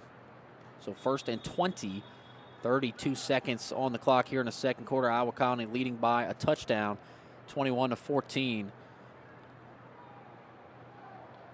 We had a track meet in the first 16 minutes of the ball game, and it's slowed down a bit here nearing halftime. And see they give Ferguson a shot here. Hand off to Darrell Taylor. Taylor falls forward to the 26, a 5-yard gain. It'll be 2nd and 15. We'll see if they want to push it and run another play or just let it go to half. Not a whole lot of urgency from Caden Johnson, the Marshall quarterback. As the game clock goes to 5 seconds, no intention to call another play here. It's going to be 21-14 Iowa Colony at halftime here from NRG Stadium. We will take a quick break and be right back for the halftime show here on Legacy Sports Network. It took a lot of sacrifice to be able to own my own home, and I'm going to keep working hard to maintain it, like, fixing the roof and updating the AC, because my dream is to someday pass this house down to my kids. At Stellar Bank, we're all about making your dreams a reality. Whether you need a home improvement, a mortgage, or home equity loan, Stellar Bank's lending experts will help find the solution that's right for you. Visit stellar.bank/home to learn more. Stellar Bank. Member FDIC. Equal housing lender. NMLS number 451312.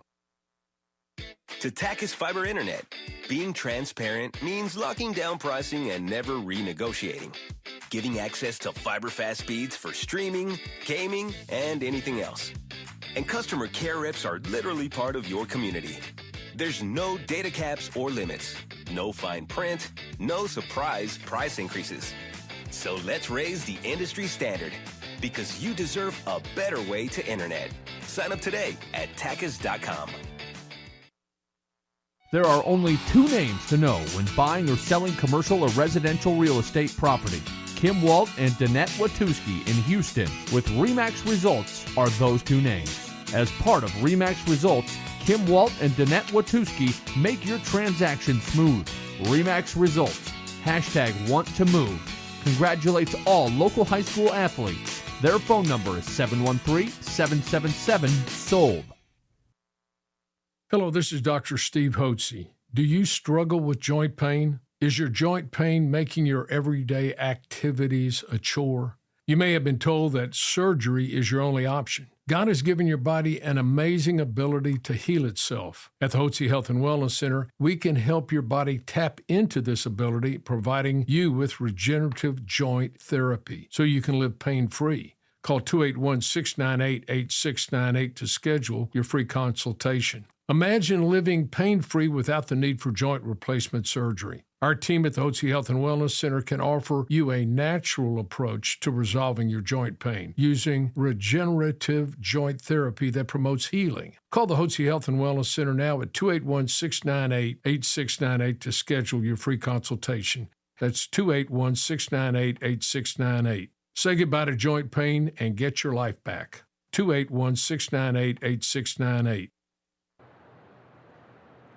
Welcome back into NRG Stadium. Evan Geiger and Gentre Williams, 21-14. Iowa Colony leads Fort Bend Marshall. And Gentre, just give me your thoughts on that first half. And you said it best there at the end of the halftime. It's just been a track meet. Both teams doing a great job of executing early on.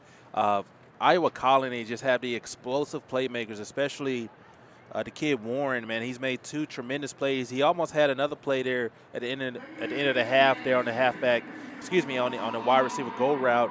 But the Buffaloes have gotten it done on the ground game. 172 rushing yards in the first half. They're on pace for about 344 yards total. And anytime you can rush for that many yards, you put yourselves in great position to dominate time of possession and dominate the ball game and shorten the game. So very impressive for first half for the Buffalo on the ground. So total yards, Iowa Colony 158 to Marshall's 195. Marshall wins that battle. The rush yards, 98 more rush yards for Fort Bend Marshall. They have 172 to Iowa Colony's 74. Iowa Colony wins the passing battle, 84 yards to Marshall's 23. And then Marshall wins the first down battle, 13 to Iowa Colony 10. But obviously the 90-yard kickoff return touchdown by Jaden Warren, the difference in the ball game. I'm surprised a little bit. Iowa Colony won by 14 points last time they played on October 25th. They won 35-21. And Iowa Colony has sort of started slow in the playoffs and then blew their opponents out in the second half. You think something like that might be at foot here? I mean, so far, the way Fort Bend Marshall is looking, they're locked into this ball game. And, one of the keys to victory for me for Fort Bend Marshall and Iowa Colony was going to be their mindset because, it's just human nature. Once you beat a team or, you beat a team early on in the season and you have to see them again, you have this subconscious nature of thinking like, no matter what I do, I'm going to win. So, if you just got to be careful right now if you're Iowa Colony because Fort Bend Marshall, they want you. They definitely felt like they could have had that last game, even though they lost by 2 touchdowns. They feel like they let that one get away. So they're going to be motivated to come out here and just pull off the upset. So it's going to make for a very great second half. 21-14. Let's talk about the scoring real quick.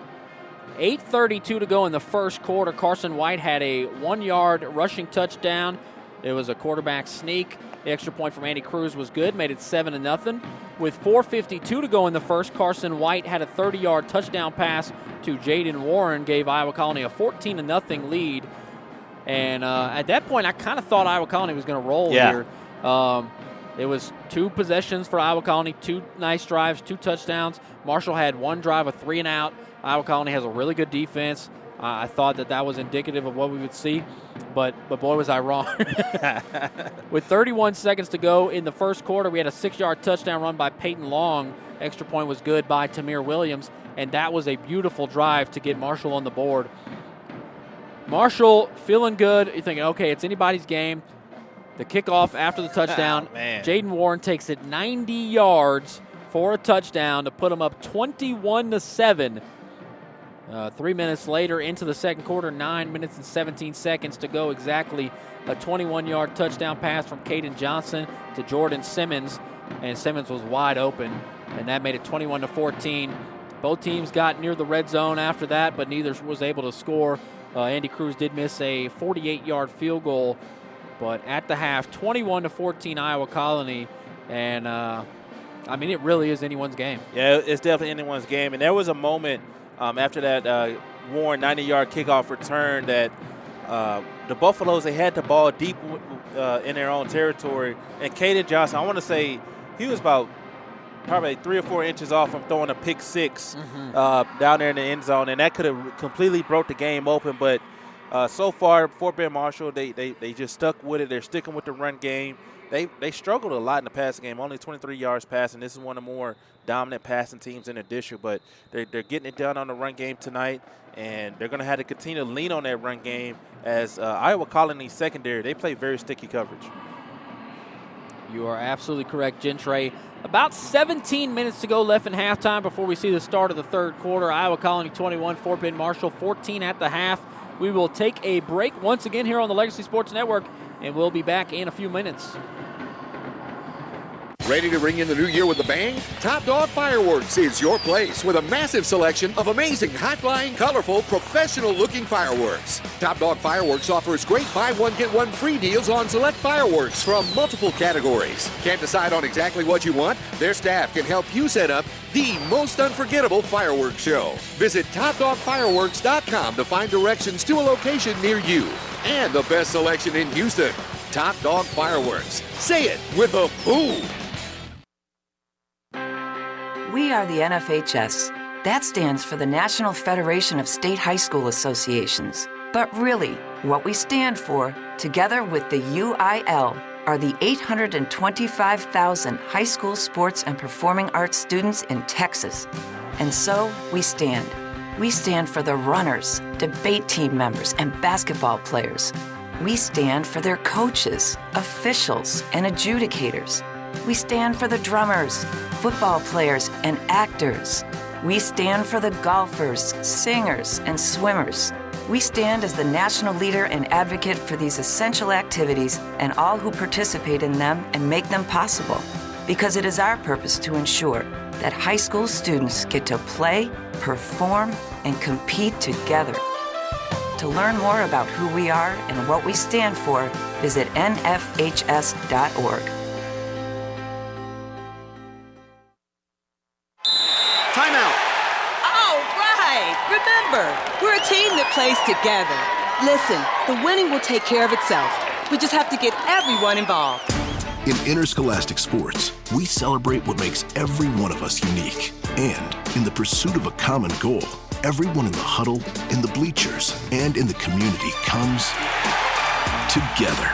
This message presented by the UIL and the Texas High School Athletic Directors Association. All right, folks, let's get started.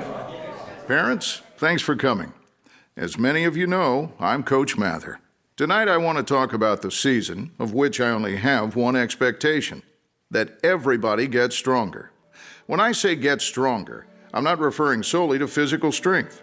Sure, we'll be in the weight room, we'll be running stairs, but we're also going to focus on developing mental toughness and grit, because those are the characteristics that allow us to achieve greatness both on and off the court. So, how do we develop those things? By getting comfortable with a challenge, by cultivating the confidence necessary to overcome adversity in all forms. That's why I coach. That's my purpose. Every member of this team can lean on me, and I'll teach them how they can lean on themselves and each other. This message presented by the UIL and the Texas High School Athletic Directors Association. Welcome back into NRG Stadium. Evan Geiger and Gentre Williams. About 13 and a half minutes to go here at halftime. And Gentre, this is the only game going on in the area right now. 21-14, Iowa Colony leads Fort Bend Marshall. I don't know about the other areas, but maybe one of the only games going on in the state. It's the only other one I see going on right now within 200 miles of us is Smithson Valley and New Braunfels.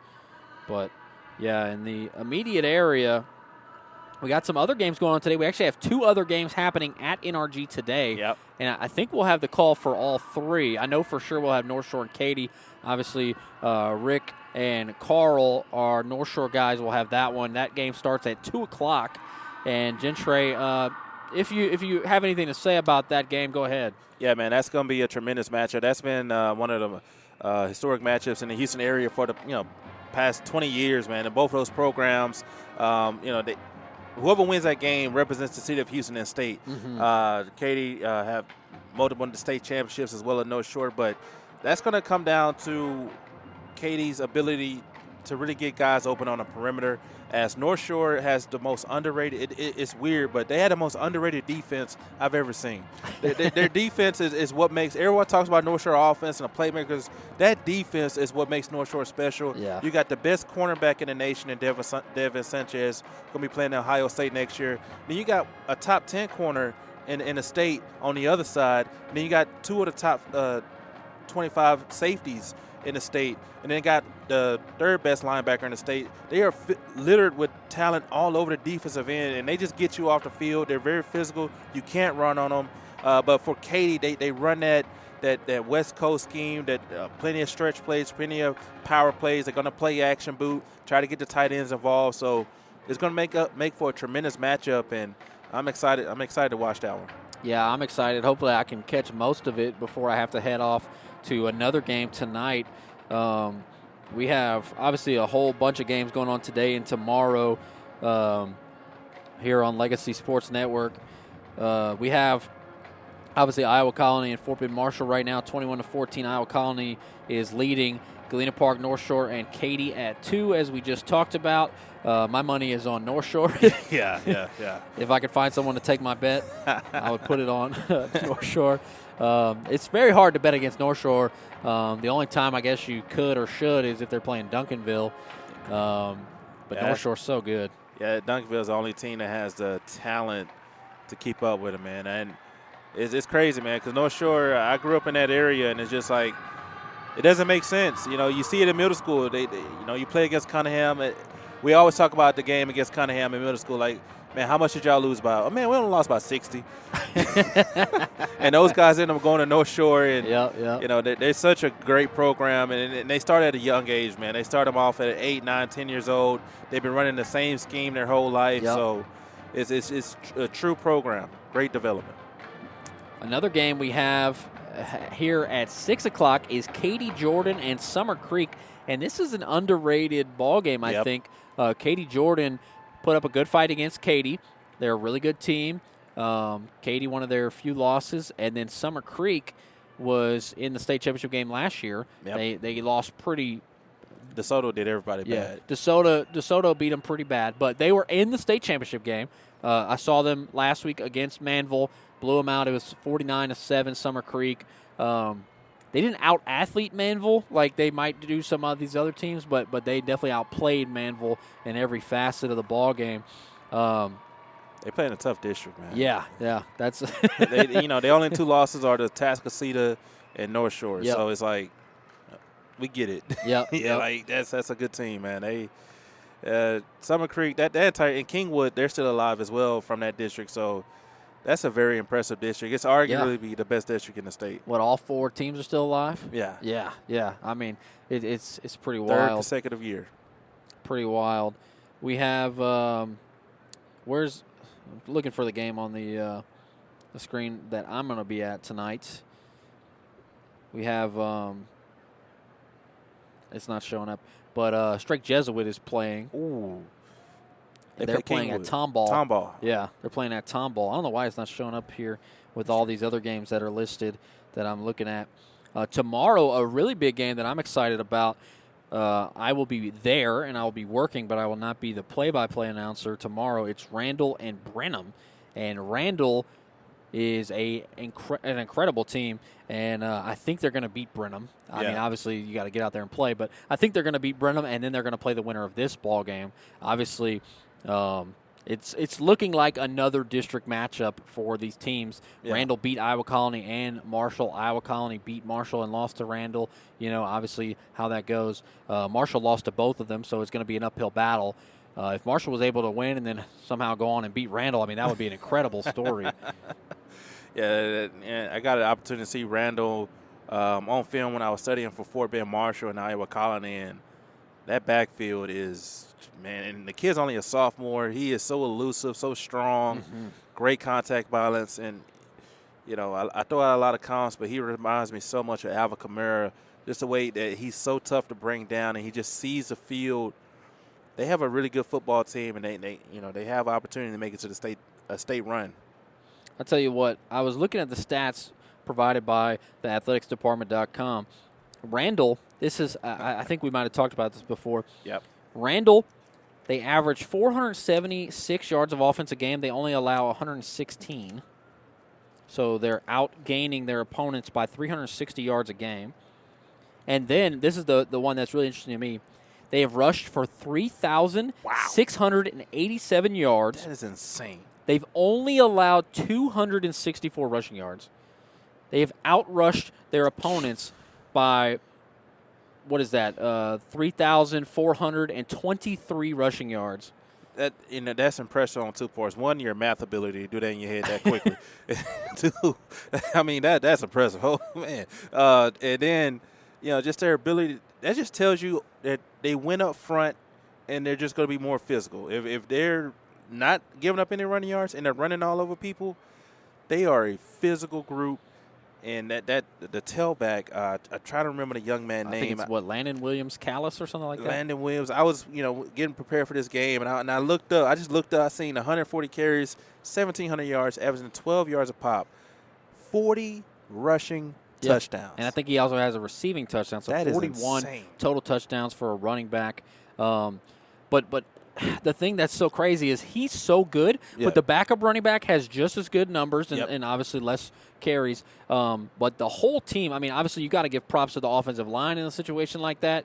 And then the defense, they're only allowing 22 rushing yards a game. That is insane. That just goes to show you that front seven on both sides, or the front seven and the offensive line, they just dominate. They just dominate game in and game out. They definitely have some difference makers up front. We've seen some amazing teams in the Houston area, and obviously the North Shores, the Cadies, all these teams. Have you seen a team that is averaging 308 rushing yards a game and only allowing 22? Not sometime. That is that's historic. I'm gonna have to do a little bit more research, but that is an historic season to be able to run for that much and give up that little on the run game because. What that says is they're getting big plays. They're starting out for 28-0, and they're putting teams in passing situations early, and they just take you completely out your run game. So, great game plan there from Richmond Randall. Yeah, I don't know if you saw the running back for Strake Jesuit. He's got 347 carries, 3,365 yards, 10 yards a carry, 37 rushing touchdowns. Landon Williams Callis only has like 140 carries. He has 200 more carries than the Randall running back that we've talked so much about. Man, that means he's averaging about 30-some carries, right around. He's almost at 30 carries a game. He's at about 29. That is insane. That young man is. And I remember I was talking with Justin Barbosa at the University of Houston. He was telling me about it. He was like, man, Strake Jesuit got it back. He told me he's a bigger back, stronger kid, thicker kid, and he just be running through people. Mm-hmm. So, man, when you get an opportunity, let me know. Yeah. But this is what's funny. So, Callis, 41 total touchdowns. Hebert, absolutely awesome player. Got to give it to him. 10 yards a carry on 30 carries a game, playing at Strake Jesuit, a team that almost never, really passes. They don't throw a whole lot of passes. He's got 39 total touchdowns. Landon Williams Callis has 41 with about 200 fewer carries. That just goes to show you. Whoever wins the all-state running back, those guys are both two top candidates for the year. Man, that's impressive. Those are almost like Derrick Henry numbers. Yeah, yeah. Honestly, it really is. What's funny?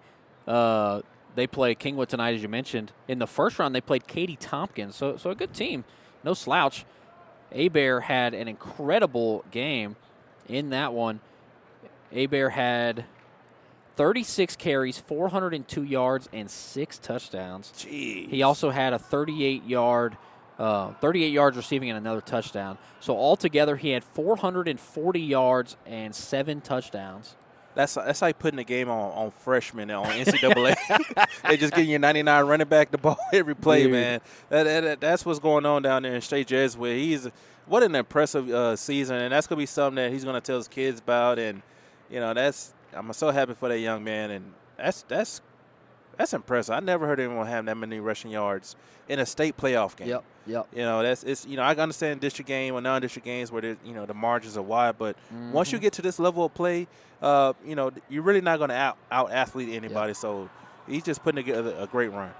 They only had 6 completions in that game. The quarterback, 6 completions for 90 yards. He had 440. Jim Harbaugh would be so proud. Oh, man. What a game, man. Just insane. We got about 2 minutes left here in halftime before we see Iowa Colony and Marshall come out for the third quarter. 21 for Iowa Colony, 14 for Marshall. Marshall will take the field. We're going to take a quick commercial break and be right back here on the Legacy Sports Network. Have you noticed bad behavior has become normalized at interscholastic athletic events? Some fans seem angry. They lack civility toward one another. Some even get aggressive and unruly. Time out! What is going on? This has to stop. Let's not forget, school sports aren't just about winning. And they're definitely not an excuse to take your frustrations out on the official or the opponent. They're about teaching lessons like perseverance, respect, and empathy, so students can learn and grow as people, not just as players. We all have a role to play in setting a good example for our students and teaching them these important values. So fans, it's time to step up your game and behave positively at interscholastic athletic events in Texas. This message presented by the UIL and the Texas High School Athletic Directors Association. What's the biggest myth about interscholastic performing arts? That you have to be the most talented or experienced to participate. The truth is, anyone can be a part of their school's performing arts. There are countless opportunities for students to participate, from theater, choir, and band to speech and debate. The bottom line, if you want to perform, there's a place for you. This message presented by the NFHS and the UIL. Welcome back into NRG Stadium. Evan Geiger and Gentre Williams. We are about to see the beginning of the second half. Andy Cruz will kick it away to Marshall. I want to thank our sponsor, United Community Credit Union. Be United. Visit unitedccu.com for membership information. Join today. See the opening kickoff presented by Top Dog Fireworks. We'll see if Andy Cruz can say this kickoff with a boom. Nice segue. You give me too much credit, Gentre. A couple of guys back to return for Fort Bend Marshall at the 5-yard line. I believe it's both of the Taylors, Darrell and DeJean. I covered them against Santa Fe, and I don't believe either one of them made a huge impact in that game, but they have both made a major impact in this one. DeJean will make the catch at the 3-yard line. He's going to run left side. There. He's got room to run. There's a flag. DeJean Taylor is going to run this all the way down to the end zone. He's going to score a touchdown, but that flag is going to wipe it back. I'm relatively positive. DeJean excited. I don't think that's going to stand. Gentre, do you? Nah, it's not. There's a penalty flag for more than likely we're going to get the official call here, but it could be a block in the back. And what an answer. I mean, that's exactly what you wanted coming out the half. Even Fort Bend Marshall try to answer with a huge kickoff return and, penalties. Let's get the official call here. I didn't see the block in the back, but I seen the penalty flag come out, and anytime you see the flag come out like that, it's most of the time blocking the back. Yeah, they're going to actually call it a hold, I believe. And that'll move them backwards and obviously take the points off the board.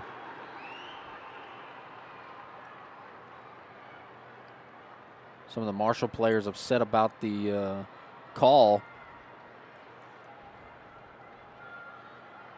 Man, that left guard for Marshall, that's a big fella. Yeah, I know. I remember first play, I was like, God, no, nobody's getting around the big fella right there. And, you know, he's a big reason why they have 172 rushing yards running behind him. And I believe that's Javane Mitchell. They got him at center. I feel like center is usually like your lightest offensive lineman. You want him to be very agile. But a different game plan here for the Buffaloes. Handoff to Long, and he is going to be gang tackled by the Pioneers after a gain of a yard. Not a whole lot of running room. I tell you what, Gentre, they run a 3-down lineman set. Yep. They run like a 3-3 type defense. The way they got gashed, do you think at some point they maybe try to put more men in the box or what? Yeah, definitely They might want to try walking a safety up inside the box. You know, they run this 3-3-5 defense, and as you see here, you see a safety now. He's starting to cheat towards inside the box, create a numbers matchup here. End around, they'll blow the play dead. A flag comes out. They try to get it to Andre Feast on a touch pass, but this will be blown dead. We'll see what happens here. A false start on Marshall. A couple of flags already here to start the second half. 11-10 on the clock here in the third quarter. Marshall with the ball down by 7 as Iowa Colony leads 21-14. Now at the 19-yard line, 2nd and 14. Their own 19, that is.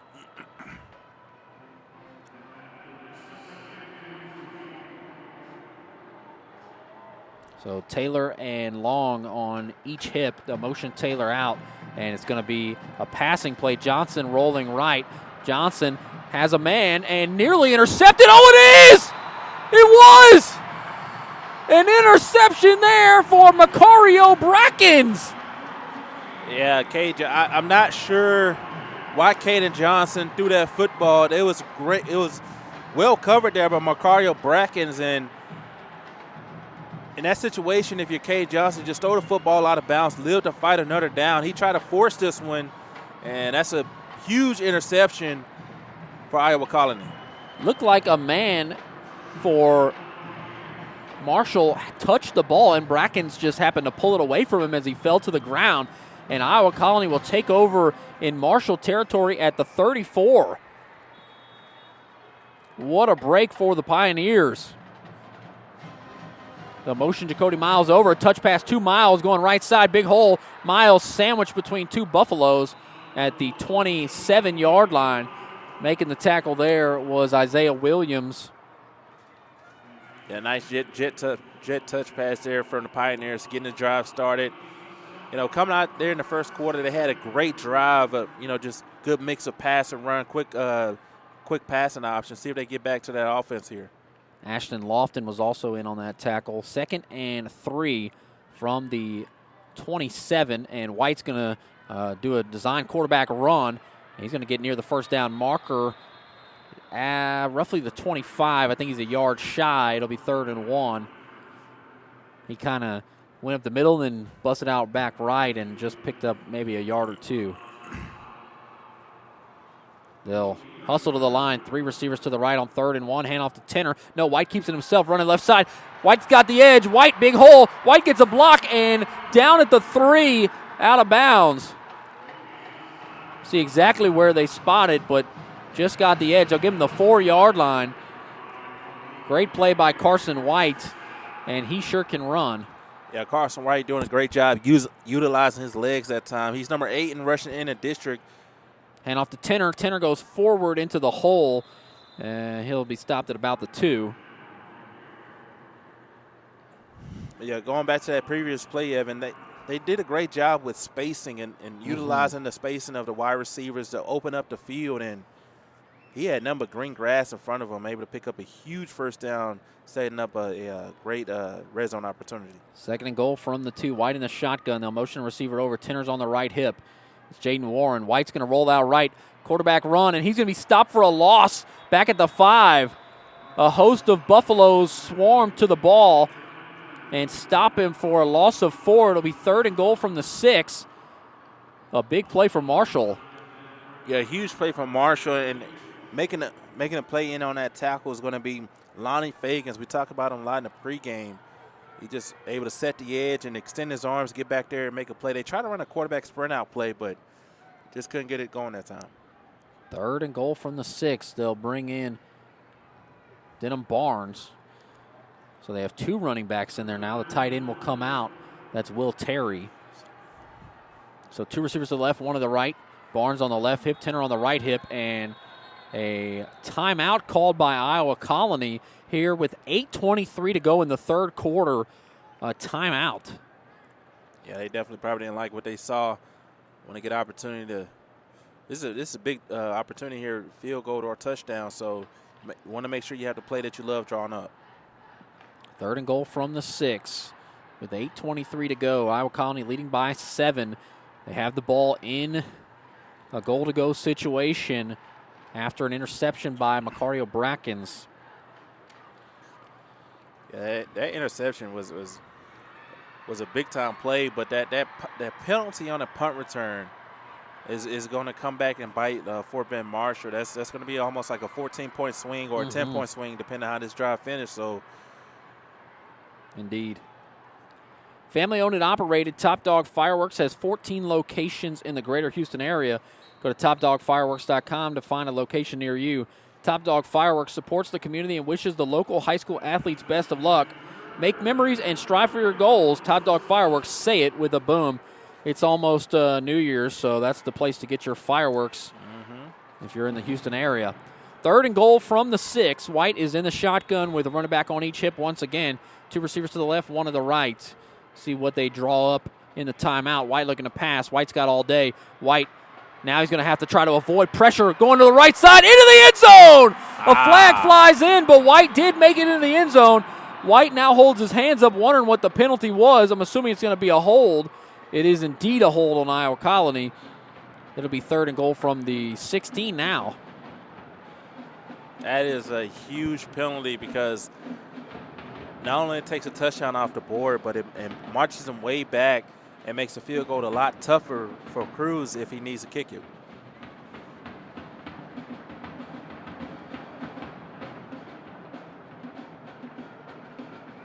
See what they draw up here on 3rd and 16. 3rd and goal from the 16, that is. So no way to get a first down without scoring a touchdown. Just got to get in the end zone or settle for a field goal. Although I guess they would go for it if it was, within maybe 3 or 4 yards of the goal line. Trips to the left. Tenor on the left hip of White. White drops back. Pressure coming. Drops it off to Tenor. Tenor wrapped up in an ankle tackle at the 15. Tackle was made by Terrence Whitsey.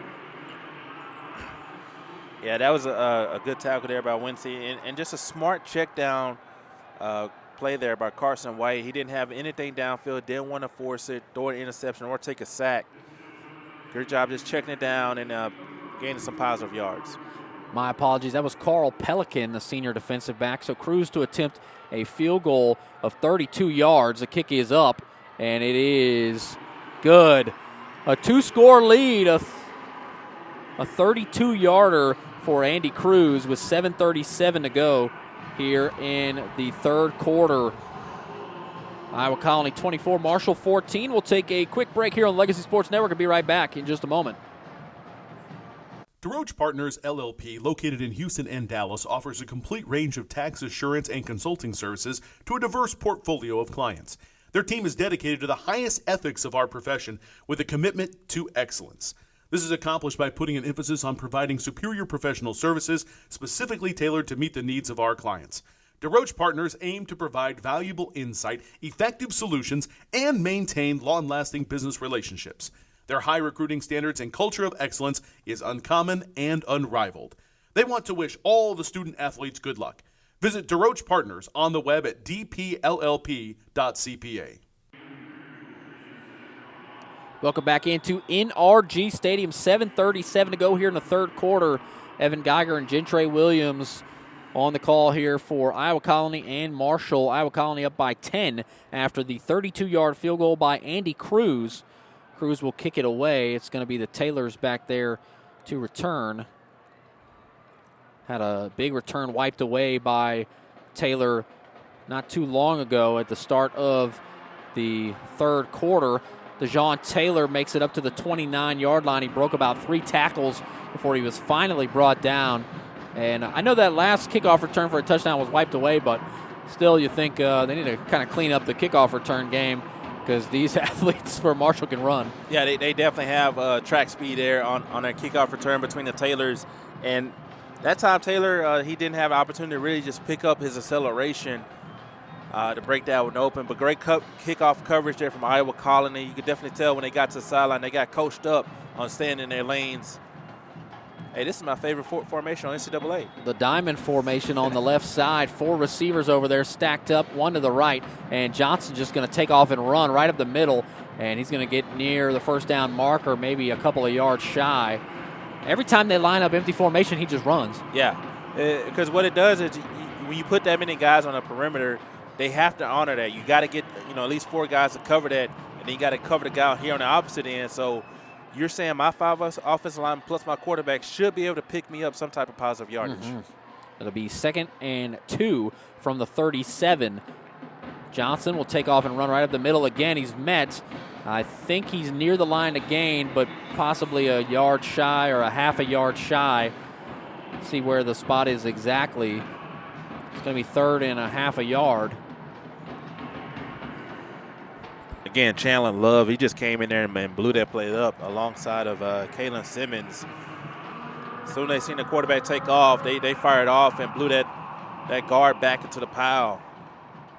3rd and half a yard. I'd love to see what Marshall does after a negative play here. If Iowa Colony could drive them backwards. A bunch formation here for Marshall. It's a handoff, and yeah, I think he stops short. Maybe just the second effort lunge past these sticks. I think they'll give him the first down now. Yeah, look like he got just enough to move the chains. He needed a half a yard. He got 1 yard, so just past the chains. Iowa Colony did a good job of meeting him in the hole. He just was able to fall forward. Line up with another tight formation. 1 receiver out wide to the left. Everybody else bunched up. And this is going to go to Jordan Simmons on an in around. He's got room to run. He gets the edge, and he's knocked out of bounds.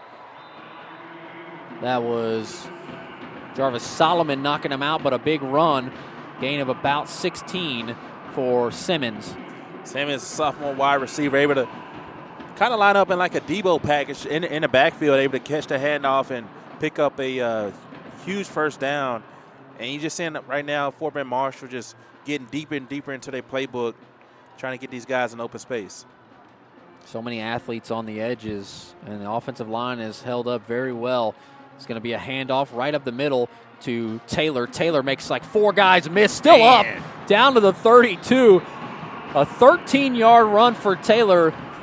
Taylor listed as a receiver. I don't think he had a whole lot of carries against Santa Fe when I covered him earlier in the season, but man, has he looked good today. It definitely looked good there, and that just looked like when Goku went Ultra Instinct, he just was just dodging everybody, man. 2 receivers to the right, 1 to the left. Running back on each hip. They motion a man across. That's Feast. He's way on the left side now. And Johnson throws a screen out to Feast. Feast is going to get near the line of scrimmage for it. He's tackled out of bounds. Should be no gain. The screens have not really worked for Marshall.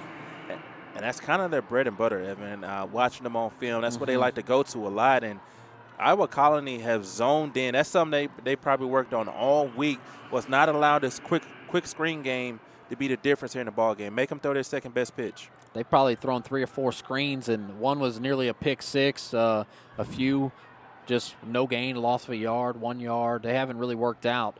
2nd and 10. Looking to pass is Johnson. Johnson has a man wide open, and it's caught by Taylor into the end zone. Wow. A 32-yard touchdown pass to Darrell Taylor, and Taylor could not have been more open. There was no one in the vicinity. Yeah, that was a busted coverage, and you can see, Iowa Colony defenders, they're communicating right now and trying to see what happened. Yeah, everybody's eyes was on the run. The Buffaloes has done such a great job of running the football that the linebackers bailed on their coverage and then just left Taylor wide open in the end zone. Extra point coming for Tamir Williams. The kick is up, and it is good. 24-21 here, 4:56 to go in the third quarter. Iowa Colony leads by a field goal over Marshall, and they're going to get the ball back when we come back from a quick break here on Legacy Sports Network. Blue Sky IT Partners solves your toughest technology challenges so you can capitalize on your biggest business opportunities. We're in the business of creating clarity and challenge solving. We are experts in telecom, cloud, and cybersecurity, and we help you navigate the moving target that is today's IT landscape. Visit our website at blueskyitpartners.com. Blue Sky IT Partners, creating clarity, delivering impact. Welcome back into NRG Stadium. 4:56 to go here in the third quarter. 24-21 Iowa Colony. A back-and-forth ball game. I don't believe that Marshall has led at any point, but they have definitely had it close. The closest it's been here at 24-21. Kick is going to be caught at the 21-yard line by Dakota Miles. Fakes the toss to Warren, and he's going to drag a defender to the 28. Great job by the defender holding on. Yeah, great job there by the kickoff coverage here for Fort Bend Marshall. You see them trying to run that fake reverse kickoff return and just couldn't get it going that time. And man, this has been a great ball game here between both of these teams. There's always something about that second time you see a football team that it don't matter what happened in that first game. The second game is going to be a dogfight. Yeah. You got to come with it. You're absolutely correct. This is a little bit more exciting game than the first time. That was Dante Garrett, by the way, the senior running back, making the tackle on special teams. And we'll see how Iowa Colony responds here. They are in a battle. Handoff to Tenner. Tenner had a big hole. He spins, and he picks up a couple of yards before they drive him backwards and blow the play dead. Looks like a gain of 4 for Tenner. Yeah, Jacoby Davis in on that tackle along with the herd of Buffaloes. This defense is fired up. They did a great job of holding them to 3 on that previous possession. Now, definitely with a short field, but now trying to get them off the field again. This defense has stepped up since that huge kickoff return. Second down and 6 from the 32. Warren motions into the formation now. Will go back out. Hand off to Tenner. Tenner, big hole. Tenner stays on his feet, but he was tripped up by Isaiah Williams on a shoestring tackle. He picks up the first down and some. About a 9-yard run for Tenner. And it'll be 1st and 10 from the 43. 7 yards away from midfield. Yeah, I would call him right side of their offensive line has just been so dominant. Ian Hill motions in and now motions out. This is going to go to Tenner again. No, White's going to keep it himself. White will stumble after he makes a juke move back into the formation. He's right there on the Texans logo at the 46. I guess his knee hit. Yeah, they're going to get him at the 46. And, Lonnie Fagans is such a great athlete that the quarterback, Carson White, read inside that he should pull it because Lonnie Fagans did crash. But Lonnie Fagans was able to get back out to the perimeter to the quarterback and make a play. Because usually that's a big play for the quarterback, but Fagans is such a great athlete, he was able to recover. 2nd and 7 from the 46. White is going to do a design quarterback run. Oh, he's got a big hole. Carson White down the left sideline, and he is going to be tripped up from behind at the 8. Touchdown saving tackle by Ryan Johnson, the senior defensive back. But Iowa Colony is in business. They're definitely in business. A nice block there from the tailback. He gets out there and just, boom, he straight up flatlines a linebacker. Hey, I love seeing Aaron Tanner. He's a smaller tailback, but he comes in and lays the boom.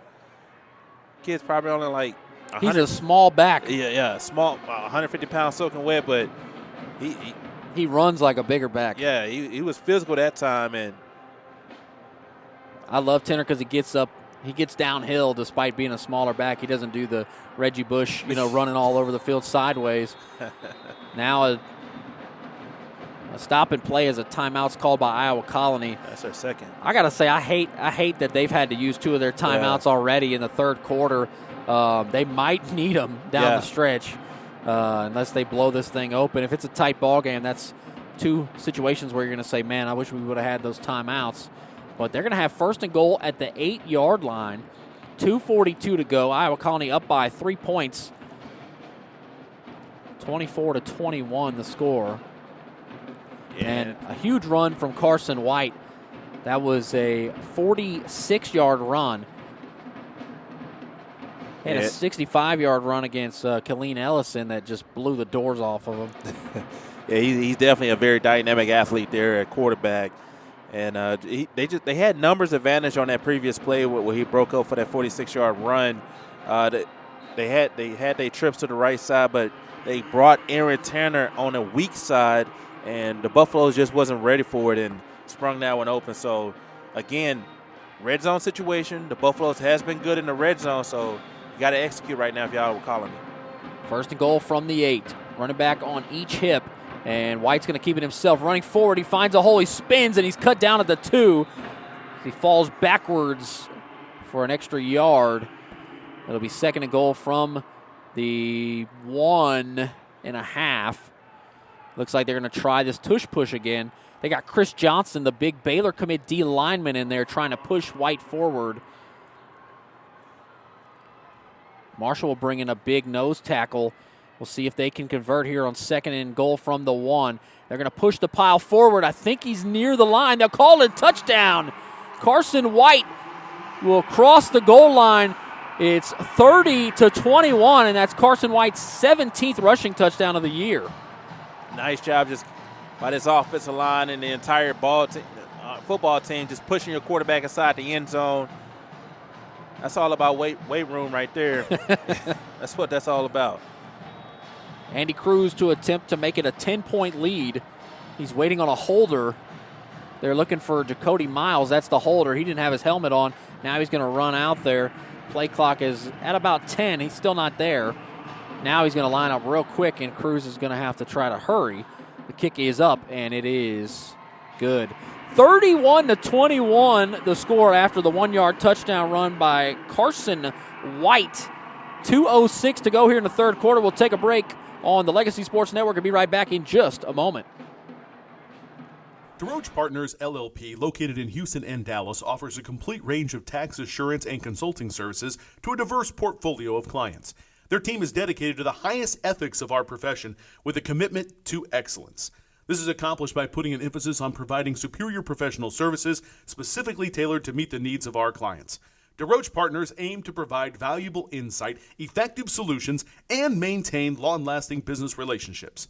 Their high recruiting standards and culture of excellence is uncommon and unrivaled. They want to wish all the student athletes good luck. Visit DeRoche Partners on the web at dpllp.cpa. Welcome back into NRG Stadium. 2:06 on the clock here in the third quarter. Iowa Colony leads by 10 over Marshall after the 1-yard touchdown run by Carson White.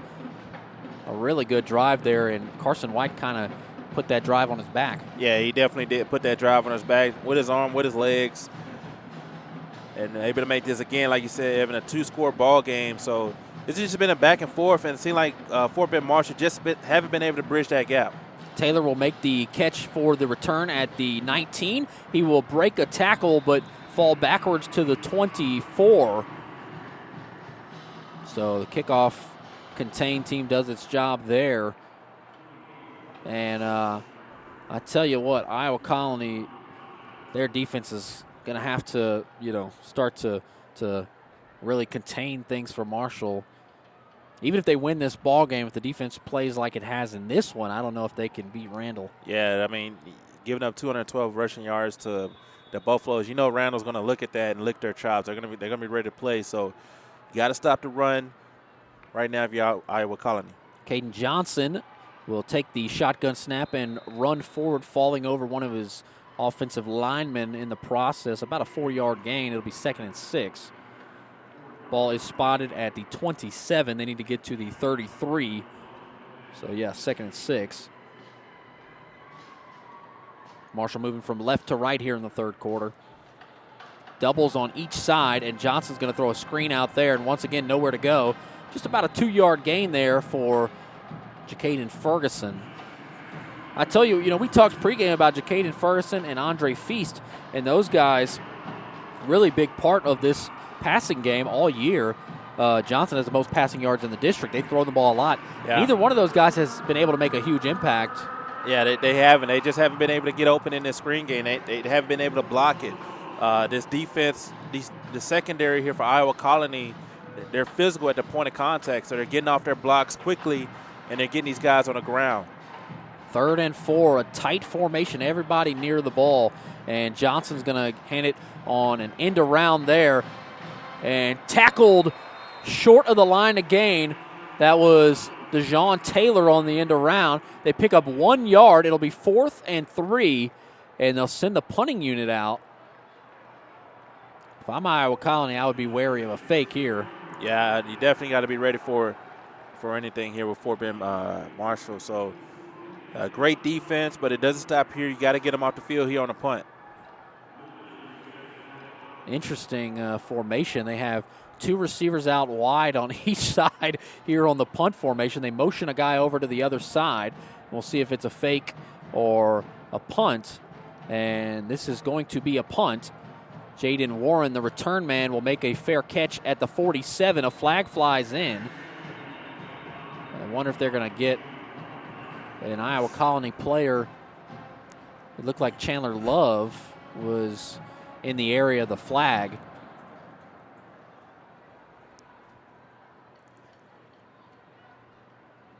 I think it's going to move Iowa Colony back. What do you think? Yeah, I couldn't see what was going on. Yeah, holding on the return team. I think it was Chandler Love. Yeah. It looked like he was blocking pretty good from up here, but sometimes, you get your hands on the outside. The official has to throw the flag, and, that's a tough it's not easy covering those guys, going full speed down the field. You're running backwards. You're running backwards. That's a tough job, man. Yeah, I'm not envious of those guys. I know a lot of guys make their money on special teams, but I don't envy them. 39 seconds to go, 31-21. Iowa Colony leads here in the third quarter. They will take over at the 38-yard line, 12 yards away from midfield. Carson White hands off to Aaron Tenner, right side, big hole. Tenner will bounce it out and only pick up a couple. The initial hole was huge, but Marshall able to fly to the ball pretty quickly. Gain of 5. A lot's been put on this Buffalo defense here this afternoon, and they're trying to slow down a very prolific offense here in Iowa Colony. And I think they've done a pretty good job thus far. They just got to try to bulk it down and get this ball back to their offense. Toss out to Tenner. Tenner got a good block on the edge, but he's not going to get much, maybe a yard at most. They'll actually say he lost a yard. I thought maybe some sort of forward progress would get him a yard or so, but no, a loss of a yard. It'll be 3rd and 7, and that might be the last play of the third quarter. I don't feel like they need to snap it again. If I were them, I would be trying to run the clock out. Marshall, that quick strike offense, so many speedy players. I mean, any mistake can result in 7 points for them. I'd want to take my time, as they do. They're going to definitely take this to the fourth quarter. But what a game so far it's been, Evan. Both of these teams, you see why they're here in this position. But Iowa Colony, they could try to finish off this drive, could really create some separation. After 3 quarters, Iowa Colony leads it 31-21. They'll have it 3rd down and 6 from the 42 when we come back here on Legacy Sports Network. Legacy Sports Network, now celebrating 17 years of broadcasting excellence. We are your home for local high school sports coverage. Expect excellent audio and video production. Whether you're listening at home or at the game, find us at lsnsports.com. Legacy Sports Network. Building a legacy, one game at a time.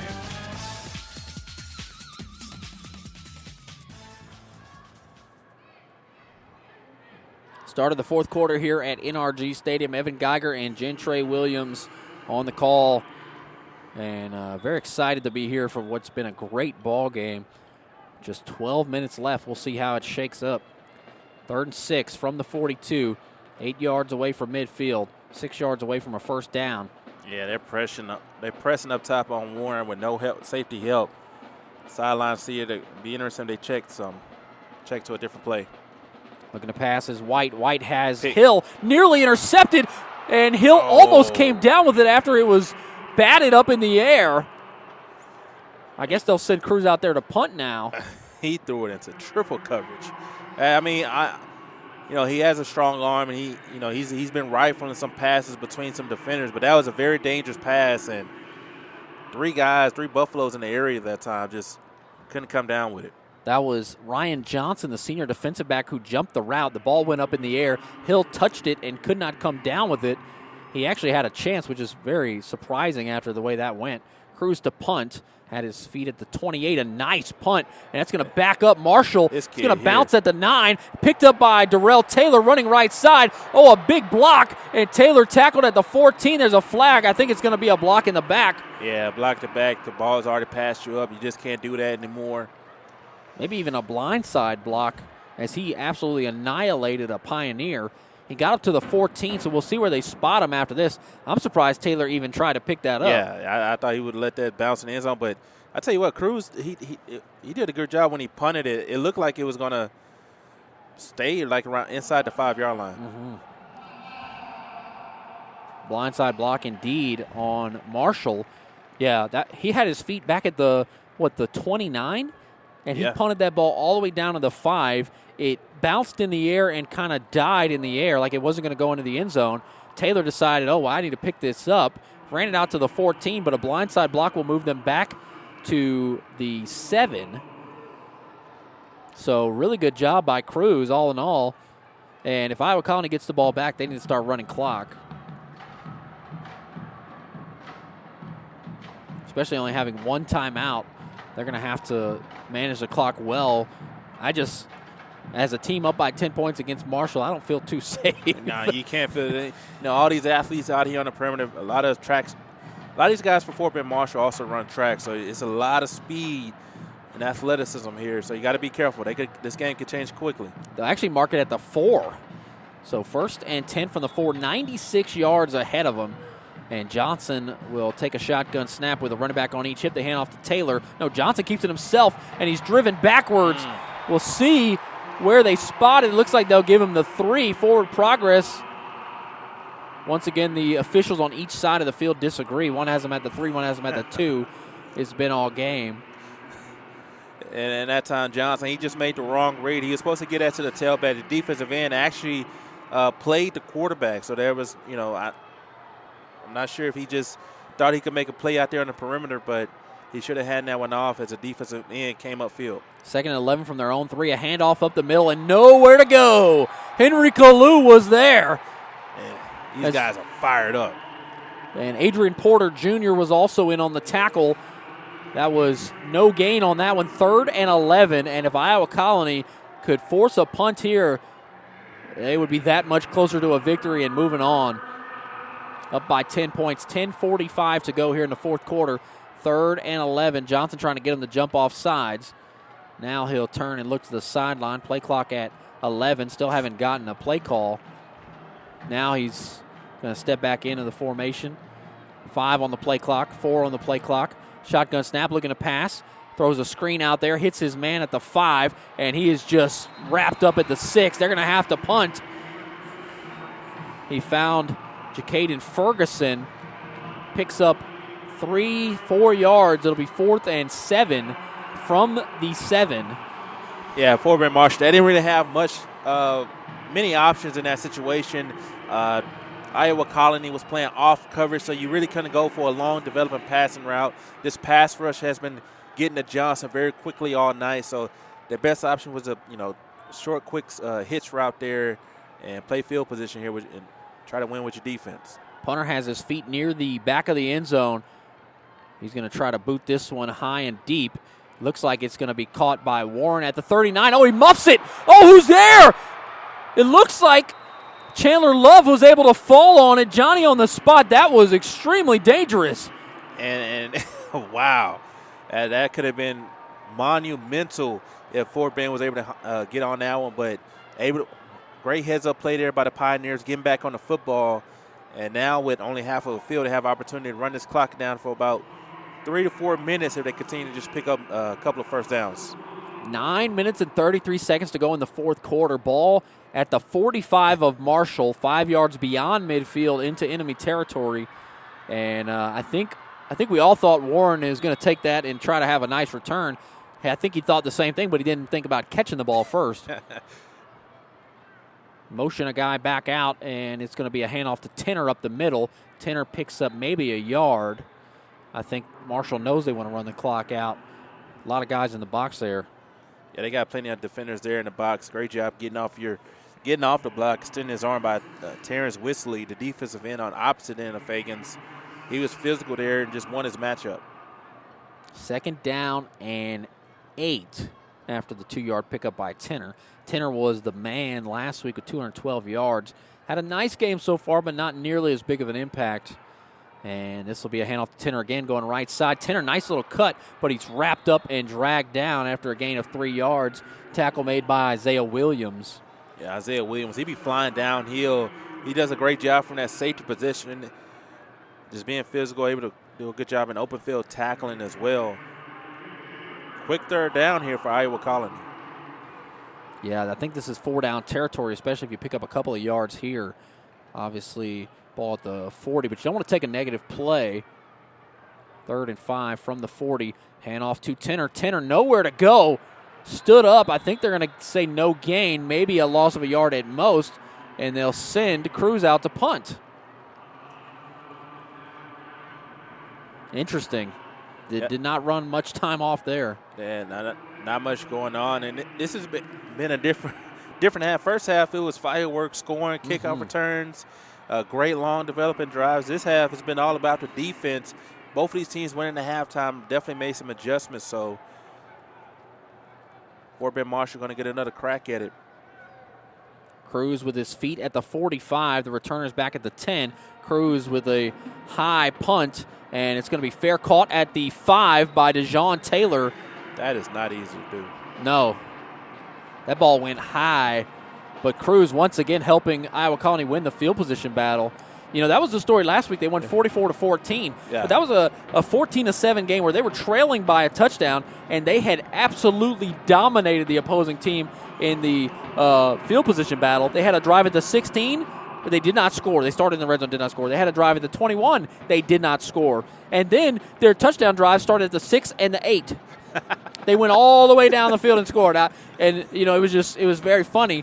Every single time, Pflugerville would start at the 20, the 25. Yeah. You know, they got 75 yards to go. Iowa Colony would always start on their side of the field, and obviously they won by 30 points. But that first half, they did not capitalize. Similar thing today. They've had some really good starting field position, unable to really do anything with it. 7:42 to go here in the fourth quarter. Johnson will look to pass. Slings it out to a man in the flat. That's DeJohn Taylor. Taylor is going to be dragged down by his jersey. I think that was Zeldon Golden making the tackle. Yeah, good job there by Golden. And Fort Bend Marshall, I'd like to see him play with a little bit more of a sense of urgency here because you need 2 scores. And the way this Iowa Colony team, you know they're going to continue to run the football once they get the ball back. So you got to play with a little sense of urgency here. 2nd and 2 from the 13. Need to get to the 15. A lot of field in front of him. It's a handoff right up the middle to Peyton Long. Long was able to pick up a first down after he was stopped short. Finds a little hole and goes forward for 4 yards. Yeah, they made him shuffle his feet, but he had such great vision that he was able to find the right hole to pick up that first down. Some Le'Veon Bell looking patience back there. Johnson looking to pass. Nowhere to throw it. He's going to take off and run. Oh, nice jump cut. He's got a lot of rooms. Breaks a tackle down to the 43.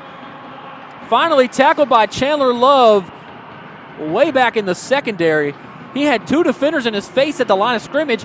That was Chris Johnson and Henry Kalu. He just shifted direction and blew past both of them, shrugged off a tackle by Porter Jr., and now they have 1st and 10 from the 42. It looks like a false start. And that's been the issue for the Buffaloes all night long is these penalties. That's what's really been a big difference in the game. And Caden Johnson, he's been tremendous tonight. That run, epitomizes who he is as a quarterback. Able to get upfield, pick up a huge first down. This will move them from the 42 to the 37. Two receivers out wide on each side. Oh, another false start. Man. Oh, man, It's going to be 1st and 20, and they have moved the ball so well all day, but when they have got behind the chains, it's been tough for them to pick up first downs. Yeah, they're beating themselves, to be honest, here in the second half. The kickoff return touchdown call back. They had some other big plays and other penalties that just continue to put themselves in a deeper and deeper hole. Already down by 10. You can't make this harder than what it already is. 1st and 10 from the 32. Doubles on each side. And this is going to be Johnson is sacked. He was about to throw it. And Chris Johnson, the Baylor commit, levels him. Chris Johnson comes in there and lays the boomstick on him. And doesn't feel like Caden Johnson seen it coming. Chris Johnson just quickly shedded his block and went inside the right tackle. And, he just absolutely swallowed him up. There was nowhere he was going to go. This is 2nd and 26. Marshall really shooting themselves in the foot right now. A screen here to Jacaden Ferguson. Now he's going to look to pass. Oh, he doesn't pass it, and he's tackled for a loss. He had a man wide open down the sideline. Ferguson just pulled it in and decided to take off and run, but they had two defenders in his face. Another loss. It's 3rd and 29. They try to go for the double pass there. The defense was ready for it. This defense is very fundamentally sound, which means they're not going to beat themselves. They had the one blown coverage for a touchdown, but that's not going to happen too many times against Iowa Colony. 3rd and 29. Can Johnson make any magic? He hits a man wide open, Jacaden Ferguson. Ferguson gets near the first down marker. A big pickup of 20 yards. It'll actually be 4th and 8. And that time, Caden Johnson actually didn't have happy feet in the pocket. Too many times today he's been getting quick feet when there's really haven't been much pressure. He went through his progression, stepped up to the pocket, and made a very accurate throw. 21 yards on the crossing route. Johnson on 4th and 8, and this is a big play in this game. Johnson looking to pass. Johnson over the middle. Oh, and he just outthrows his receiver, DeJohn Taylor, just beyond his outstretched arms, and Iowa Colony will take over once again with good field position, and this is going to be really tough for Marshall to come back after that. Yeah, only 4 minutes remaining here in the fourth quarter, and the play was there, and we just seen a lot of misses here from Caden Johnson here this morning. Just hasn't been accurate as we've seen him throughout the year. Just been a tough night. This pass defense for Iowa Colony has done a tremendous job of being pretty sticky to these receivers. Iowa Colony takes over at the 43 of Marshall, and they need at least a first down here to really kind of ice this thing. 4:08 to go. Up by 10 points are the Pioneers. Trips to the left, one to the right. White is going to fake the snap and hold off here. Yeah, I think they need to run the play clock down to about 5 after each time they're tackled in bounds and try to ice this game. Tenor to the other hip. White's going to take off and run himself. He's got room around the edge. And he will. Yeah, he keeps his feet. Oh, they say he went out. White cruises into the end zone, but they say he stepped out near the first down marker. A nice play, but stops the clock. Oh, man. When I say it's a game of inches. Oh, my Lord. I don't even know. No. If he touched the marker, it was by an eyelash. They'll mark him out at the 34. He'll learn this as he continues to play. Got to wear white cleats. Got to wear white cleats, man. White, quarterback run up the middle. He picks up the first down, and that is a big blow to Marshall. They have played a phenomenal ball game, but Iowa Colony should be able to run a lot of time off here, even if they don't pick up a first down. You can't throw an interception. You can't fumble it, and you can't throw an incomplete pass here. Yeah, this is just a time-consuming drive here for Iowa College. Get behind your offensive line. They haven't ran behind right tackle Adrian Clark-L, who's been dominant all throughout the night in quite some time. See if they start going back his way. But the other part of that is he's done such a great job blocking that you might spring forward for a touchdown. 3 minutes and 25 seconds. Hand off to Tenner. Tenner goes left side, gets around the edge, and picks up 2 yards. We'll give him 1.5. It'll be 2nd and 8 at the 30-yard line. If they get near the first down marker, maybe a field goal on the board, but it would still be a 2-score game. The main concern is running clock off here. If you could get it to like 4th and 1 and then pick up a first down, a really good chance to make Marshall use all their timeouts. Clock is at 2:45. Play clock is at 5 now. White in the shotgun. He's going to keep it himself, running left side. Gets around the edge. No. Great tackle. Yeah, nice tackle on the edge there by Lonnie Fegans, who you've talked about. That's how you wrap him up, get him on the ground, is get a timeout here from Marshall. 2:37 remaining. I thought White was going to get past Fegans and have room to run, and Fegans just ran him down. He's such a tremendous athlete there on the defensive end position. He's, not the biggest guy in the world, but defensive ends, you can have a smaller frame defensive end. What's his name? Arden Key, Daniil Hunter. They'll grow into their body eventually, but those guys are such great athletes and such a great asset to any team. So it's going to be 3rd and 8 from the 29-yard line after this timeout. And I say keep it on the ground, make them burn a timeout. Yeah. Continue to run. I mean, Carson White's done a tremendous job. Aaron Turner has done a tremendous job. I say go right behind right tackle Adrian Clark-L. Let him clear the path. This guy's a straight mauler up front. If you got a really good running play that you've been keeping in your back pocket, here's a spot to use it. 3rd and 8 from the 29. They need to get to the 21 of Marshall for a first down. 2:37 to go here in the 4th quarter. Warren comes in. White's going to keep it himself running right side. He's got a host of blockers. White bursts through it all. White is going to run into the end zone. A penalty as a defender knocks over a referee on the tackle, but that should bring it back. I believe that's going to go on Iowa Colony. Yeah, it's going to go on Iowa Colony, and just how we called it. They're going to run behind Adrian Clark-L. He's going to put you in the end zone, but the official seen holding on that play, so it's going to come back. Man, that's going to make it tougher for Iowa Colony. The problem is, as this might be something that comes into play here in a few minutes, as we'll get the call here in just a second, a lot of teams in a situation like this, 2 minutes, down by 2 scores, they're going to throw the ball. Yeah. And you're going to be like, okay, I can line up with 2 deep safeties and I can guard against the pass. This team can have explosive plays running the ball with the jet sweeps and running the ball. So if you line up like that and you take guys away from the line of scrimmage, they can gash you for 15 yards at a time. And just like that, one missed tackle, it's a touchdown. This is a Marshall team I really would hate to see in a 2-minute drill. Yes.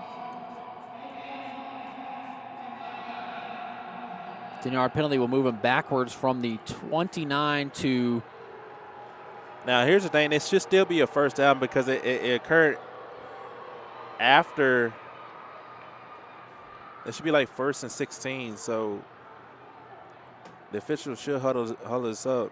Let's see what the situation is here. Because he was past the sticks when they threw the flag. Still waiting for them to sort it out. Coach Garza still talking to the officials, not happy. Yeah, he's saying the same thing. It should be a first down, but Garza was not happy with them earlier after a bad spot went Marshall's way. The ball was spotted a yard shy of the line of gain. Would have forced 4th and 1. The officials come out with the chains. They spot it at the wrong place, and then they just say, Marshall first down. He was not happy. Yeah, we both saw it from up here what a first down change was, and that was definitely an interesting call indeed. 3rd and 14, 2:29 to go. The clock stops after the penalty. White with a big run there. I guess you could run a similar play without a hold and hope to bust it open like that as White split through everybody and went into the end zone. And interesting that, see if he makes a correction on his angles. Isaiah Williams, he took an interesting angle on that play, and he got caught up in the, all the pile there with the offensive lineman and took himself out the play. 3rd and 14 from the 35. A really big play in this ball game. Carson White going to take off and run left side. Carson White has some blockers. Carson White around the edge. Carson White drags a tackler up about 3 yards shy. So do you go for this here on 4th and 3 from the 23? Yeah, I'm going for it. I mean, no reason not to. A field goal doesn't really make that big of a difference. It's still a 2-score game at the end of the day. And the way my offensive line is performing, I'm running that quarterback power again. And is that a mistake on White by running out of bounds there? Yes, I was thinking about that. He should have, once he got so close to that sideline, just slide. I understand you don't want to take a hit. You're a quarterback. Slide and stay in bounds. He's going to learn. He's only a sophomore, so he's still learning and developing. Looks like a timeout's called. Is it going to be Iowa Colony or Marshall? It looks like Iowa Colony called the timeout. Yeah, they're going to want to talk this one over. And they could have let it go to the 2-minute warning before snapping the ball. Oh. At least that's what it looked like. Yeah, I mean. I don't know. Or at least further into the play clock in case you don't. If you're going to call a timeout, then you call it with 1 second left and however much time is left on the game clock. But if they don't get this on 4th and 2, then you give maybe Marshall an extra 7-8 seconds. Could be the difference if you're trying to go down and score twice. Yeah, it definitely could have been a difference. Or, like you said, Evan, just at least get to the line of scrimmage. Some quarterback, they'll just clap a couple times, see if you get them jump off sides, and get a look for what type of coverage they're going to be in, get a timeout, get the right play. Get the right play in. They didn't do any of that, and now they don't have a timeout in case they decide, we get a penalty, and now we want to kick a field goal or whatever the case may be. So 4th and 2 from the 23. Need to get to the 21 of Marshall. Big play in this game. Marshall just 2 timeouts. Iowa Colony with none. The motion Jacody Miles into the formation, and White's going to take off and run. Oh, he's going to drop it off to Miles. Miles makes the catch and runs out of bounds, but it's a first down. Miles did not drop that one, Gentre. Hey, 3 times a charm. First 2 times just couldn't haul it in. That first don't succeed. Try again. They was able to connect with it here, and that's just showing the confidence that they have in this young man to go to him in such a big spot in a big game. They're able to pay it off there, pick up a huge first down, and continue to get this clock moving. 2:03 to go.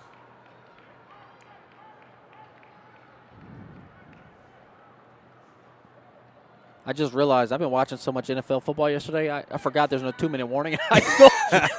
hand off to Tenor there as he gets tackled for a loss. I watched football all day yesterday. I don't know about you. Yeah, unfortunately, I didn't get a chance to catch any. I mean, I kept peeking at the score for the Cowboys and Giants game, but outside of that, I didn't get an opportunity to catch many games. That was the worst game. 2nd and 12 will be the situation here. 1:54 to go in the 4th quarter. A timeout left for Marshall, and barring a fumble or any sort of turnover mistake from Iowa Colony, it looks like they're going to have a really good chance to win this ball game. Do math on the numbers, but go ahead. Yeah, it definitely been impressive going. They had a tremendous first half, and defense stepped up here in the second half, and I want to say if they have an opportunity, like you said, to pick up one more first down. If they pick up that first down, game's over. Yeah, indeed. They could get down to the 2-yard line, not score a touchdown, and get a first down and just kneel on it. Obviously, a touchdown would make it a 3-score game. Currently up by 10. 17 is 3 scores, and that would pretty much be all she wrote as well. So 2nd and 12 from the 14. Need to get to the 2 of Marshall. White will motion in Jacody Miles, and now he's going to take off and run up the middle himself. Pick up maybe a yard before he stopped. Pretty much all the Buffaloes in the fold there. Marshall should use their last timeout. Yeah, they might call it after the 4th down, which is interesting. But Iowa Colony, they're keeping it simple here. And they're just going to continue to run quarterback power, quick sprint outs. They are perfectly fine with running this clock down and minimizing the opportunities that Fort Bend Marshall has to get back in this ball game. 3rd and 11 from the 13. Clock will take them near a minute and 10 seconds. They got to snap it quick. Got to snap it quick. Delay of game. There's like 3 seconds on the play clock, and they were still looking at the sideline. That'll move them back 5 yards. I guess they're not too worried about it, but who knows? 3rd and 16 from the 18-yard line. They have the clock running still on the game clock. I don't know if Marshall's not even coach. Somebody on Marshall coaching staff has to notice that and notify the.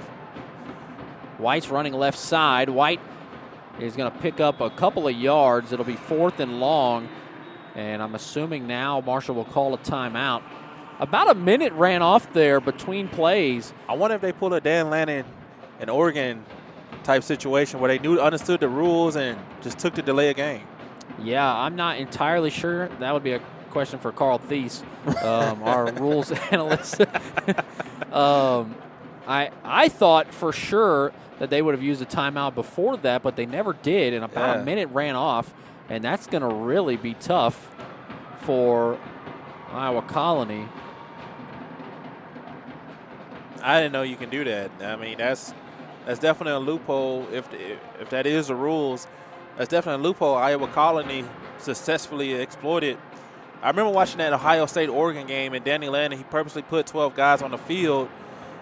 And Ohio State ran a play, and they called him for 12 guys on the field, but they only had to give up 5 yards, but they took off 6 seconds of the clock. Yeah. And, I mean, some of these coaches do a lot of studying into these rules and find little loopholes, and Iowa Colony got one this morning. 37 seconds to go here in the 4th quarter, and Andy Cruz is out there to kick a 32-yarder. Cruz made a 32-yarder in the 3rd quarter. The kick is up, and it is good. There's going to be probably running to the kicker. Wow, yeah. Is there a flag out there? Yeah. Clock's at 32. 34-21 is the score, Iowa Colony. And Andy Cruz, a couple of 32-yarders. The only score in the 4th quarter was that field goal right there. Yeah. Great defensive stand here from both ball clubs, and they're going to talk to the Iowa Colony head coach. If he accepts his penalty, will it be a first down? If it's roughing the kicker, if it's running into the kicker, it's only going to be a 5-yard penalty. Either way, game will be over. Well, no, they're going to call it running into the kicker.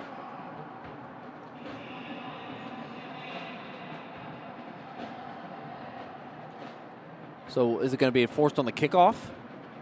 Yeah, they're going to – he's trying to say that should be an automatic first down, but they're going to enforce it on the kickoff here. I tell you what, coach is animated. He's giving the officials a business. They have definitely made a few calls that he did not agree with, and I think this is one of them. But what a kick it's been for Cruz, man. Andy Cruz has been definitely a game changer here tonight. Pinning Fort Bend Marshall deep, executing on kickoffs. Well, Cruz is one of the best kickers, in the high school ranks of this area, and not a lot of teams trust a kicker the way they do Andy Cruz. I mean, like I said last week, he attempted a 2-yarder into a stiff wind. Obviously missed by a mile. They sent him out there again for a 35-yarder. He just barely misses. Today they let him attempt a 48-yarder. Yeah. I mean, you don't see that a lot. And he had some great punts. They're going to spot it at the 8. Yeah, they're going to give him automatic first down here.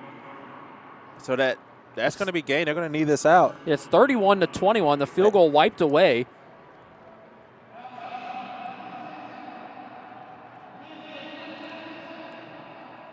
So, huge penalty there. Huge penalty there for Fort Bend Marshall, and 32 seconds left. They should just kneel on it, and that would be the ball game. I think they have to kneel on it maybe twice. No, they'll reset the clock to 20 now. Interesting. So that would just mean they have to kneel on it once, as Marshall has no more timeouts. Now they move the clock to 22 seconds. The play clock obviously is 25 seconds, so they wouldn't have to snap it again. And White will take a few steps back and kneel on it. And that should be it for Iowa Colony. They will win this ball game 31-21. A phenomenal ball game, a great finish between these two teams. We are going to pause for just a moment here on the Legacy Sports Network, and we'll be right back for our post-game show. At McCree Ford, we know you have a lot of choices on where to buy your next vehicle. We have spent over 70 years treating our customers like family, and our mission is still the same, to treat you with honesty, integrity, and respect. Come see us. There is no obligation to buy, and we can walk you through our transparent process. There are no surprises at the end. Plus, McCree Ford customers can take advantage of our free Loaners for Owners program. Come see why our customers say, McCree Ford, that's my dealer. Located on I-45 South, exit 19 in Dickinson, or shop McCreeford.com. We've got the power to make things right. Mr. Electric, show you the light. Looking for electrical help you can count on? Switch to Mr. Electric. We have some of the best trained electricians in the business, and they're ready to help you with any project, big or small. Best of all, with Mr. Electric, our work is 100% guaranteed. That's why so many people trust Mr. Electric. We've got the power to make things better.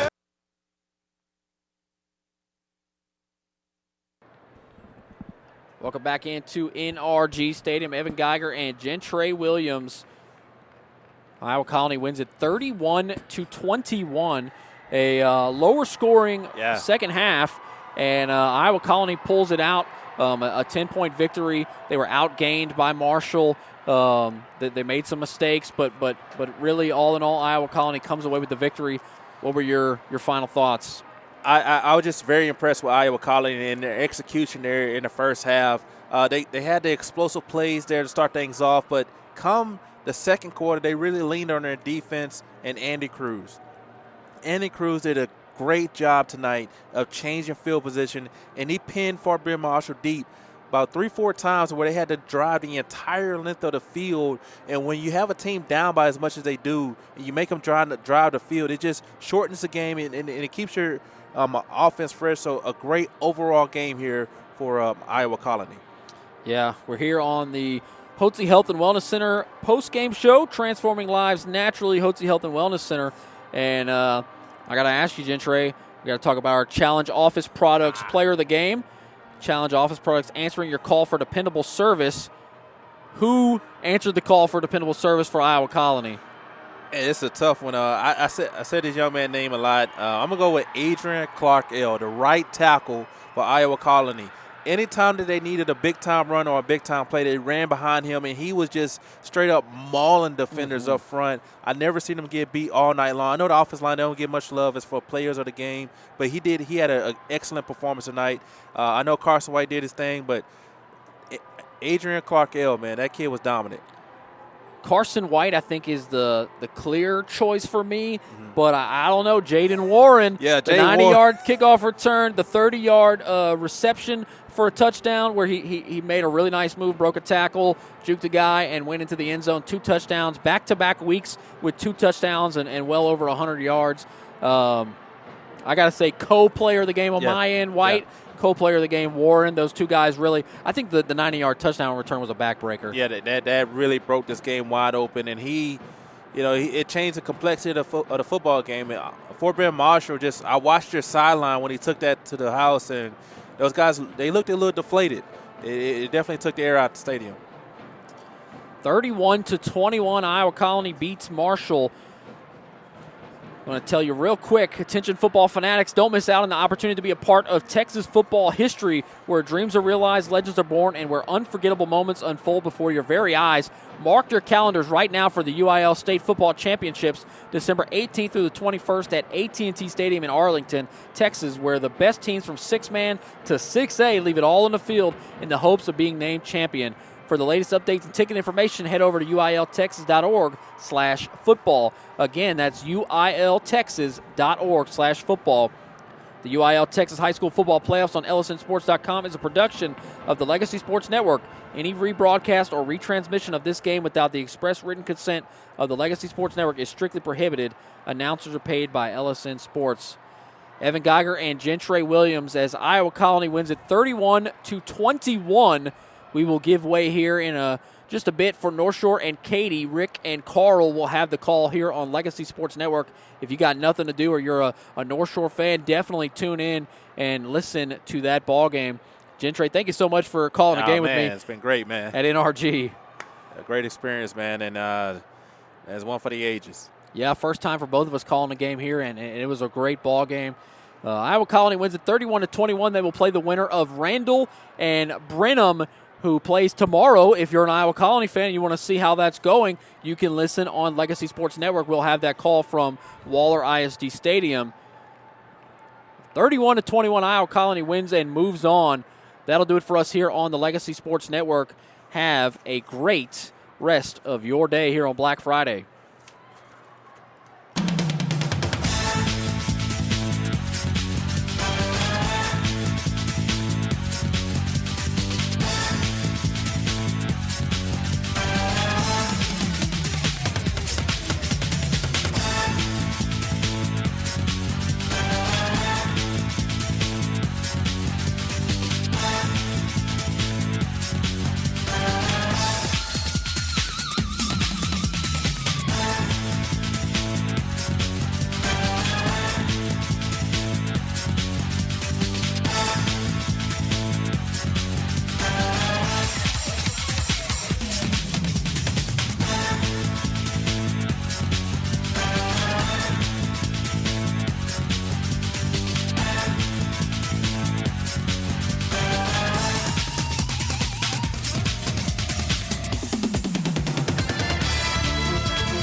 You've been listening to the UIL Texas High School Football Playoffs on the Legacy Sports Network.